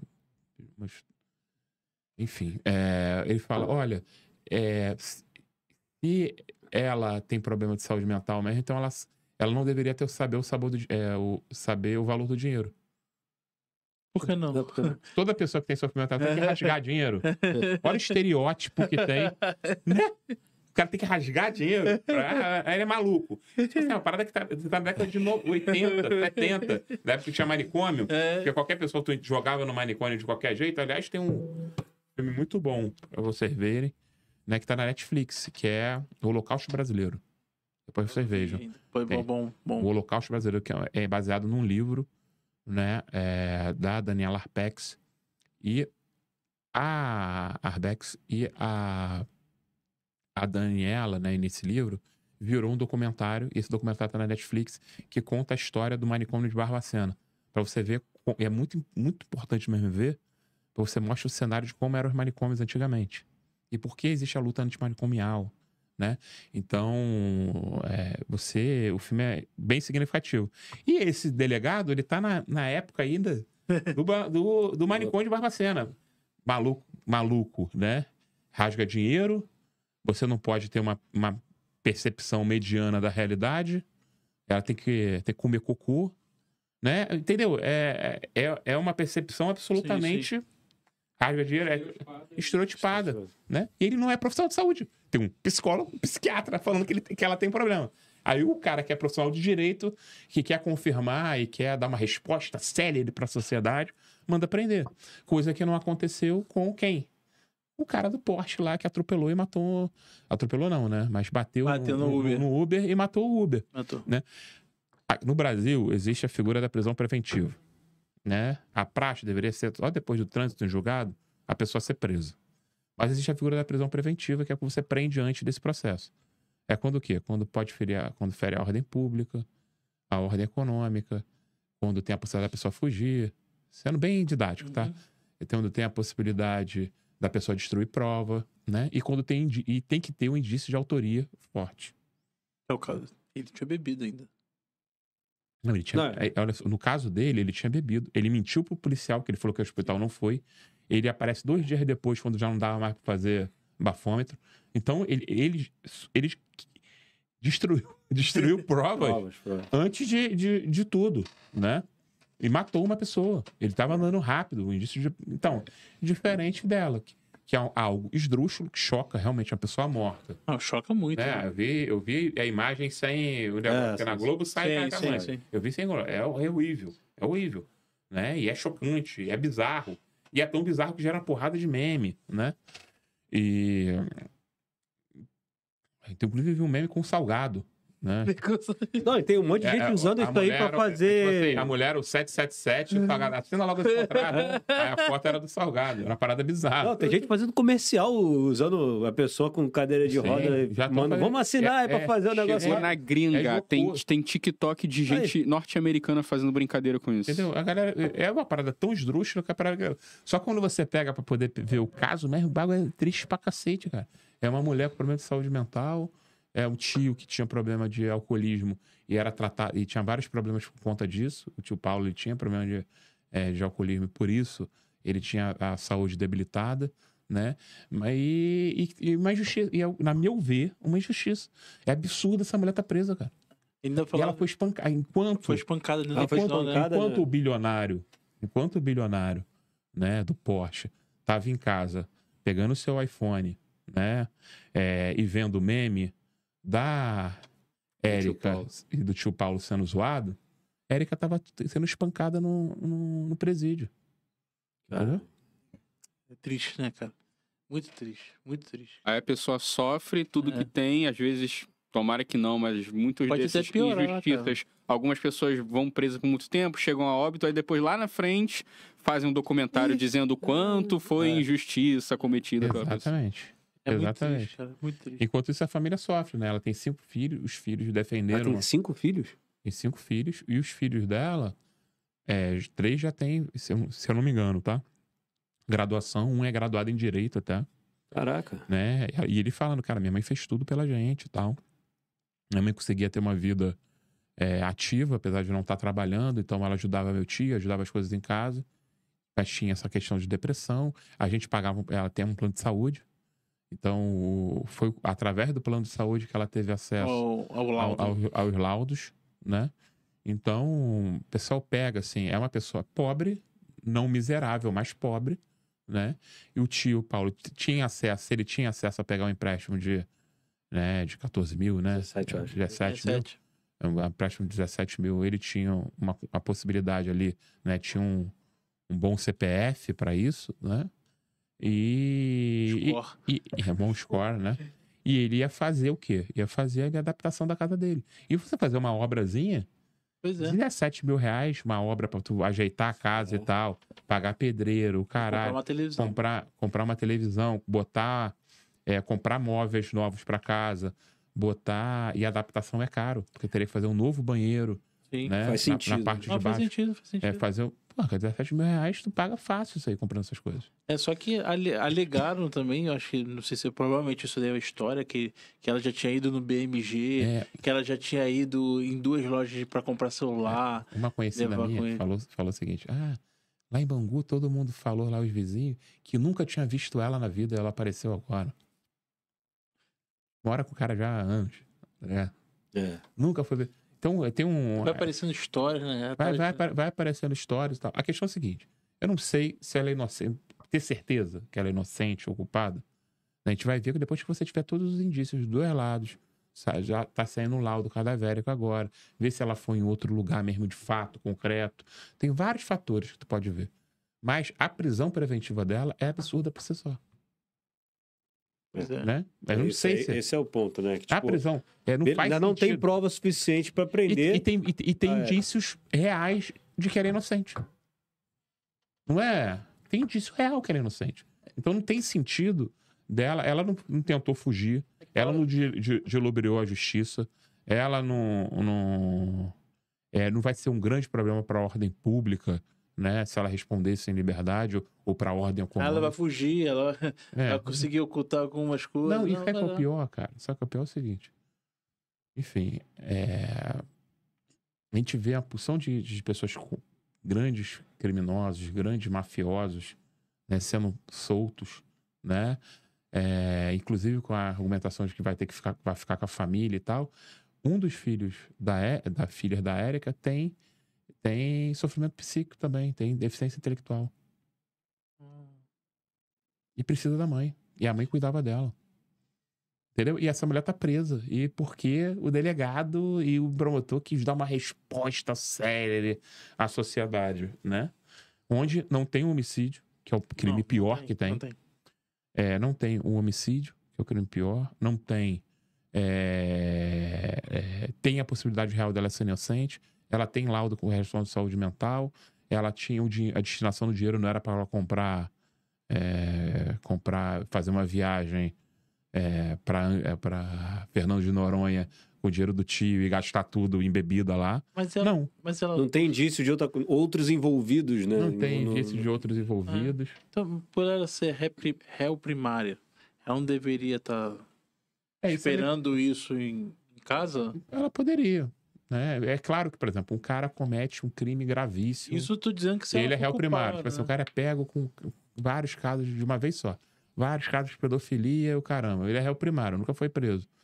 Esse cara pode ficar preso por questão da ordem pública, né? E ele tentou destruir provas. Então, esse cara pode ficar preso aí por esse crime, né? Ele chegou na casa dele e estava quebrando os computadores dele para a polícia não ter acesso. Tô dando um exemplo de um pedófilo, tá? O crime bizarro. Os piores crimes que tem também. Então, tem sentido, né? Você chegar e prender alguém que é réu primário, entendeu? Mas não faz sentido. O caso dela não faz sentido. Não faz sentido nenhum. É triste. A história é muito triste. Entendeu? Muito triste. Tinha um caso também que a gente ia falar com o Rodrigão. É o caso da Kathleen, né? Tinha o da Kathleen e tinha outro caso também. Da cantora. De uma cantora aí. Sim, verdade. Não sei se o Rodrigo quer falar sobre o caso. Também não sei. Também não sei se é... Que ela toma Todd. Que ela toma Todd? Recentemente também, acho que você palestrou numa universidade e aconteceu um caso com a Juju Todinho. Sim. Então, se você quiser falar algo sobre... eu nunca nem citei o nome dela até agora, né? E nem quis polarizar com ela nas redes, por mais que ela quisesse. Aconteceu o seguinte, eu fiz uma palestra, como eu faço várias. A gente debate de forma extremamente respeitosa com todo mundo. Nesse dia, por exemplo, tinha um policial civil que no final da palestra foi conversar com a gente e falou, pô, cara, eu discordo disso e tal. E o cara foi extremamente respeitoso, a gente trocou uma ideia lá depois, né? Me coloquei à disposição para ajudar. Inclusive, ele trabalha na delegacia de homicídio, entrou nessa nova leva de... Pô, policial extremamente simpático. Então, nesse dia especificamente, mas vários dias, vem uma galera que discorda e a gente faz o debate franco ali, ó. Por que você discorda? Por isso. Qual é o meu ponto de vista? Porque eu apresento ali um histórico do que vem a ser direitos humanos, a concepção de direitos humanos e a aplicação dos direitos humanos hoje em dia, né? Então, uma palestra mais ou menos de 1 hora e depois eu abro para fala das pessoas e tudo mais. E é bem bacana. E já fui para vários estácios, várias universidades. Esse ano, eu fui contar, eu falei, né, eu e Mariana, a gente falou para cerca de, umas vezes eu sozinho também, mas a gente falou para cerca de 1.200 pessoas. Pelas palestras, né? Para 50 pessoas, a gente vai na escola 50 pessoas, 50. A gente falou para pelo menos 1.200 pessoas esse ano. E a gente não teve nenhum problema. Né? Às vezes uma pessoa discorda mais e tal, mas ninguém hostilizou. Mas isso faz parte, né? Isso faz parte. Mas a influencer, né, ela ficou chateada e postou no stories. E, porra, depois eu fiquei sabendo que ela tava lá, porque eu nem reconheci, na verdade. Na hora eu não reconheci. Depois no comentário, aquela fulana ali que tava com um estilo de cabelo, de perfil, diferente daquela diferente, pintado e tal. Não tinha visto ela com o cabelo daquela cor e tal, então não reconheci na hora. Então, aí eu fiquei sabendo que ela postou, eu fui ver. Aí fala que primeiro deboche, uma palestra de direitos humanos. Aí depois fala mal, né? Aí depois fala que ficou com dor de cabeça por conta da palestra. Eu falei, caraca, meu Deus do céu, cara. Aí eu postei, eu falei o seguinte, cara, fiquei sabendo que tem uma famosa que é bolsonarista.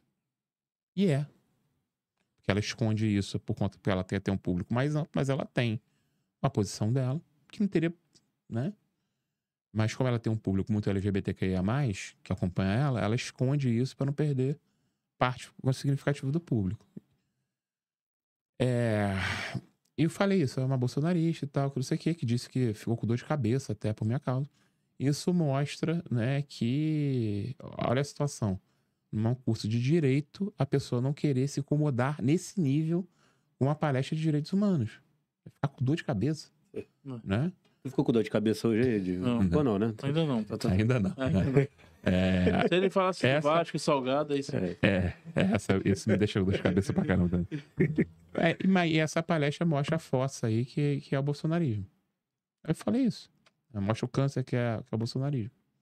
Falei isso. Encerrou por aí. Aí não citei o nome dela, nada. Aí, cara, ela levou pra alma. Ficou sabendo e tal. E começou a gravar vários vídeos falando, cara, eu falei, não vou polarizar isso, porque falando que eu falei com achismo. Eu apresentei algum achismo pra vocês hoje aqui. Falei dado pra caramba. Eu falo, ó, a fonte desse dado que eu passei, que só teve 32, desculpa. 32 casos solucionados, é do projeto Farol do Ministério Público do Estado do Rio de Janeiro. O dado de 77% dos casos que são arquivados de homicídios no último ano da Polícia Civil é um dado do Instituto Sou da Paz. Eu dou todos os dados, entendeu? Estou falando aqui, os casos concretos que eu atuei, eu vi, estava em loco, eu tenho questão empírica ali para poder falar sobre, conhecimento empírico para falar sobre o caso, né? Ela falou que era achismo, aí começou a falar, eu falei, cara, não vou debater de direitos humanos contra quem é contra direitos humanos, porque tem muito essa coisa, né, de direitos humanos para humanos direitos humanos contra policial, direitos humanos, defensor de bandido. Cara, não vou debater com alguém que não quer debater. Porque a possibilidade de debater era de 1h30 de palestra que eu tinha, que eu teria todo momento do mundo. Se eu jogar na rede social, eu vou sofrer a porção de hater aqui de gente aleatória, né? Que vai simplesmente me atacar aqui e tal. Mas, de maneira geral, o que eu li depois, Vai acabar sendo a maioria da galera... A maioria da galera foi a favor, né? E é isso, né? Eu gostaria de poder palestrar e debater. E ela apresentava só, discordo disso. Eu falo, não. Que nem o policial. Que nem um policial, né? Que falou extremamente respeitoso conosco. Né? Discordo disso. Eu falo, não, você tá certo nisso. Porque, por exemplo, no dia, eu falei, o que ele veio falar pra gente? Falou, cara, você focou muito na polícia, você não falou do Ministério Público e do Judiciário. Eu falei, você tá certo. Porque o Judiciário e o Ministério Público é tão responsável, na minha opinião, quanto a instituição, não os policiais em si, mas a instituição Polícia Civil na investigação de homicídio. Você tá certo. Eu concordei com o policial. Porque ele apresentou um dado, na hora eu foquei muito dos policiais, e acabei não falando tanto do papel do Ministério Público e do Judiciário. Só estava certo. Né? Então, sabe, existe margem para você debater e os dois lados poderem ceder, né, no sentido de aprender com o outro, né? Agora, com certeza, na próxima palestra, eu vou focar mais na questão do Ministério Público e do Judiciário também, entendeu? Então, é isso. Já tem outras palestras marcadas, né? Continuei dando e vou continuar dando outras palestras e levar o debate de direitos humanos nos máximos lugares possível. Inclusive nos podcasts dos amigos, assim. E já fica convidado para o próximo, isso aí. Mas fala da Kathleen. Isso também, agora dá um status final aí do que está acontecendo com o caso da Kathleen, que é muito importante também. O caso da Kathleen Romeu, né, que é a jovem que foi assassinada. Foi aqui no Engenho de Deus, foi ali no complexo do Lins. Foi assassinada, né, em 2021. Ela ia visitar a avó e tomou um tiro, né, numa ação de policiais que queriam executar pessoas do varejo do tráfico, né. E ao tentar fazer isso, os caras fugiram, né? Eles tentaram pegar de surpresa, então os caras começaram a tomar tiro e correram. E a Kathleen foi baleada com tiro de fuzil e morreu praticamente instantaneamente. Esse caso foi muito difícil a gente conseguir concluir lá a questão da delegacia. O Ministério Público não queria, teve muita dificuldade para denunciar, mas no final denunciou. Hoje o caso está na justiça e está nessa primeira fase do júri. Do juiz ouvir as pessoas e definir se trata, de fato, né, de homicídio doloso ou não, para poder ir para júri popular. Só que, infelizmente, essa primeira fase não é uma audiência só. Já tiveram outras audiências. Ia ser agora no final de abril, né? E agora... Final de abril não, ia ser essa semana passada, né? E agora, né, confirmou para o final de outubro a próxima audiência, né, que vai ser ouvido os policiais, né? As testemunhas de acusação quase todas já foram ouvidas e agora vão ser ouvidos os policiais. A justiça é tarda, mas não falha. Tomara, né? Mas a família tá junto Infelizmente, a justiça tarda, cotidianamente tarda e falha, né? A de Deus, muitos dizem que tarda, mas não falha. Mas aí vamos ver se... Eu vi algumas postagens suas, né? Com a família toda junto, né? Então... O que acontece com algumas famílias, a gente acaba criando uma relação de amizade. De amizade mesmo, assim, de carinho, de respeito, Ela falou coisas muito bonitas pra mim, a mãe da Kathleen, né? O pai, o Luciano, né? O pai, o Luciano. A mãe da Agatha Félix também, a Vanessa, tem uma relação muito boa, né? Eu tive também com a Isabela e com a Liliane, que são mães, respectivamente, do Guilherme e do Gabriel, que foram mortos no Chapadão. Eram ex-militares, né? Que estavam tomando uma cerveja, foi confundido com o pessoal do tráfico, foram executados. No Chapadão, não, na verdade não foi nem Chapadão, foi em Guadalupe, né? Mas o pessoal na mídia lá saiu no Chapadão na época.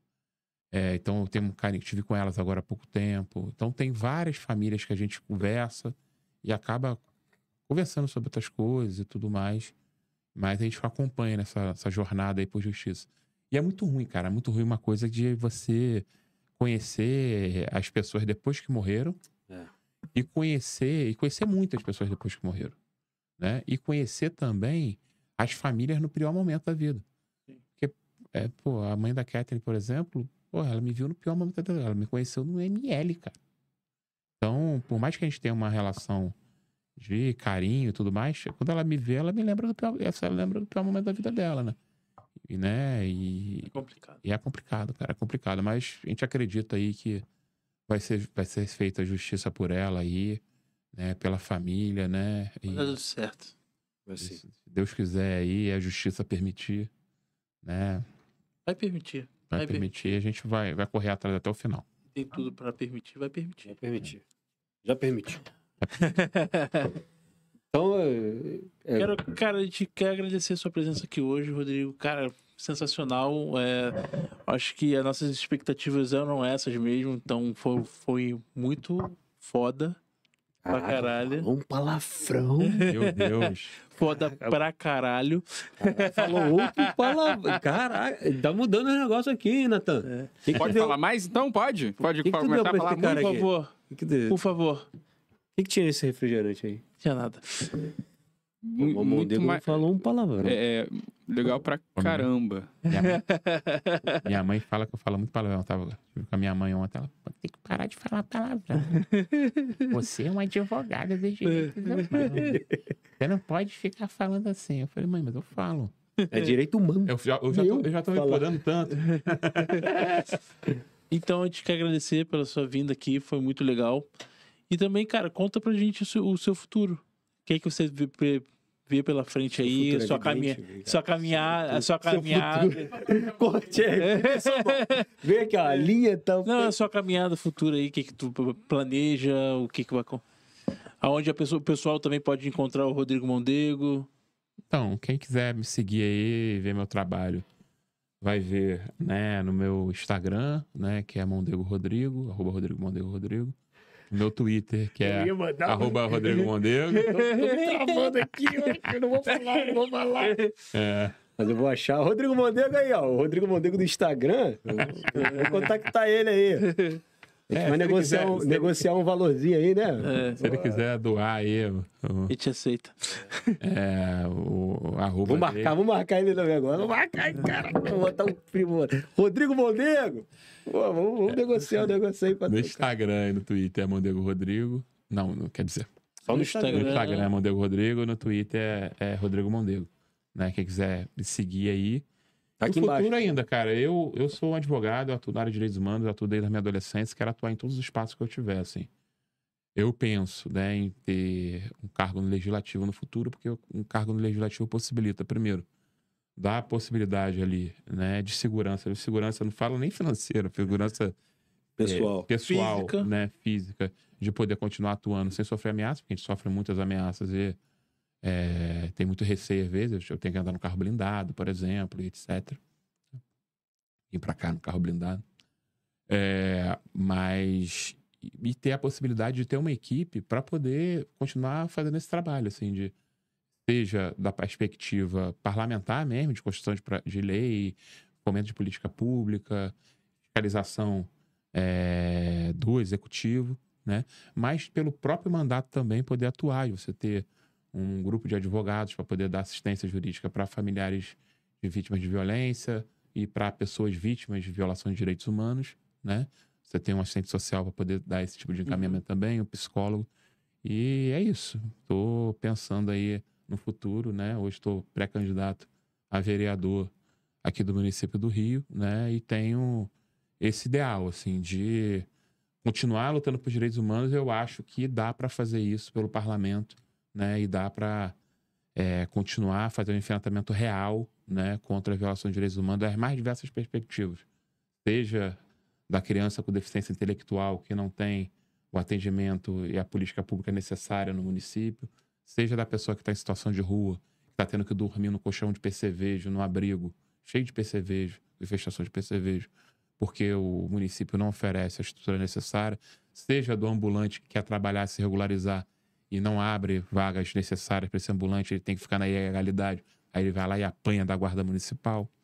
Então, e seja das vítimas de violência mesmo, que muitas vezes, né, poderiam ter um tipo de assistência. Por exemplo, no ML poderia ter um CAPS avançado ou algo do tipo para poder atender os familiares que acabaram de perder um ente querido e não tem assistência psicológica, psiquiátrica nenhuma ali para aquelas pessoas, naquele momento de dor. Verdade. Então, tem várias coisas que dá para fazer da perspectiva parlamentar e dá para fazer luta real. Porque meu compromisso, né, tem muita gente que gosta de discutir, blá, blá, blá, sei que, vou fazer isso, fazer aquilo. E minha militância, desde quando eu era moleque, eu sempre falei, cara, não interferir positivamente na vida das pessoas não serve de porra nenhuma. Só vai afagar meu ego. É isso aí. Aí, se eu quiser afagar o ego, eu poderia virar um advogado empresarial, um advogado aí tributarista, ficar rico, tá andando de helicóptero para um lado para o outro, né? Mas não, eu preferi ser advogado de direitos humanos, ser ameaçado e fazer luta real e concreta, interferir na vida positivamente das pessoas. Isso aí. Tá vendo inventário de bilionário? Não. Ah, não, tô aqui. Investindo em Bitcoin, mano. Tá aqui. Cara, investi em Bitcoin, botei R$100 outro dia, perdi tudo. É isso, cara. Outro dia não, já tem um tempo já. Peguei aquele negócio, como é que é o nome? Halving? Não, aquela Shiba Inu. Mas aí tu não investiu em Bitcoin, pô. Tu investiu em outra criptomoeda. Não foi Bitcoin, né? É uma cripto. Memecoin. É Memecoin. Botei e perdi R$100. É isso aí, galera. Muito obrigado a todos aí que estão assistindo a gente até agora. Isso aí, E não se galerinha. esqueça de se inscrever no canal, compartilhar, comentar também, que é muito importante, ativar o sininho e seguir a gente nas nossas redes sociais. Panorama.pdc, em qualquer rede social você vai encontrar a gente. E também o nosso Pix, né, Yuri? Pixpanorama@gmail.com para dar aquela força que o Rodrigão já... Top É demais. isso aí, galera. Até a próxima. Tamo junto. Valeu.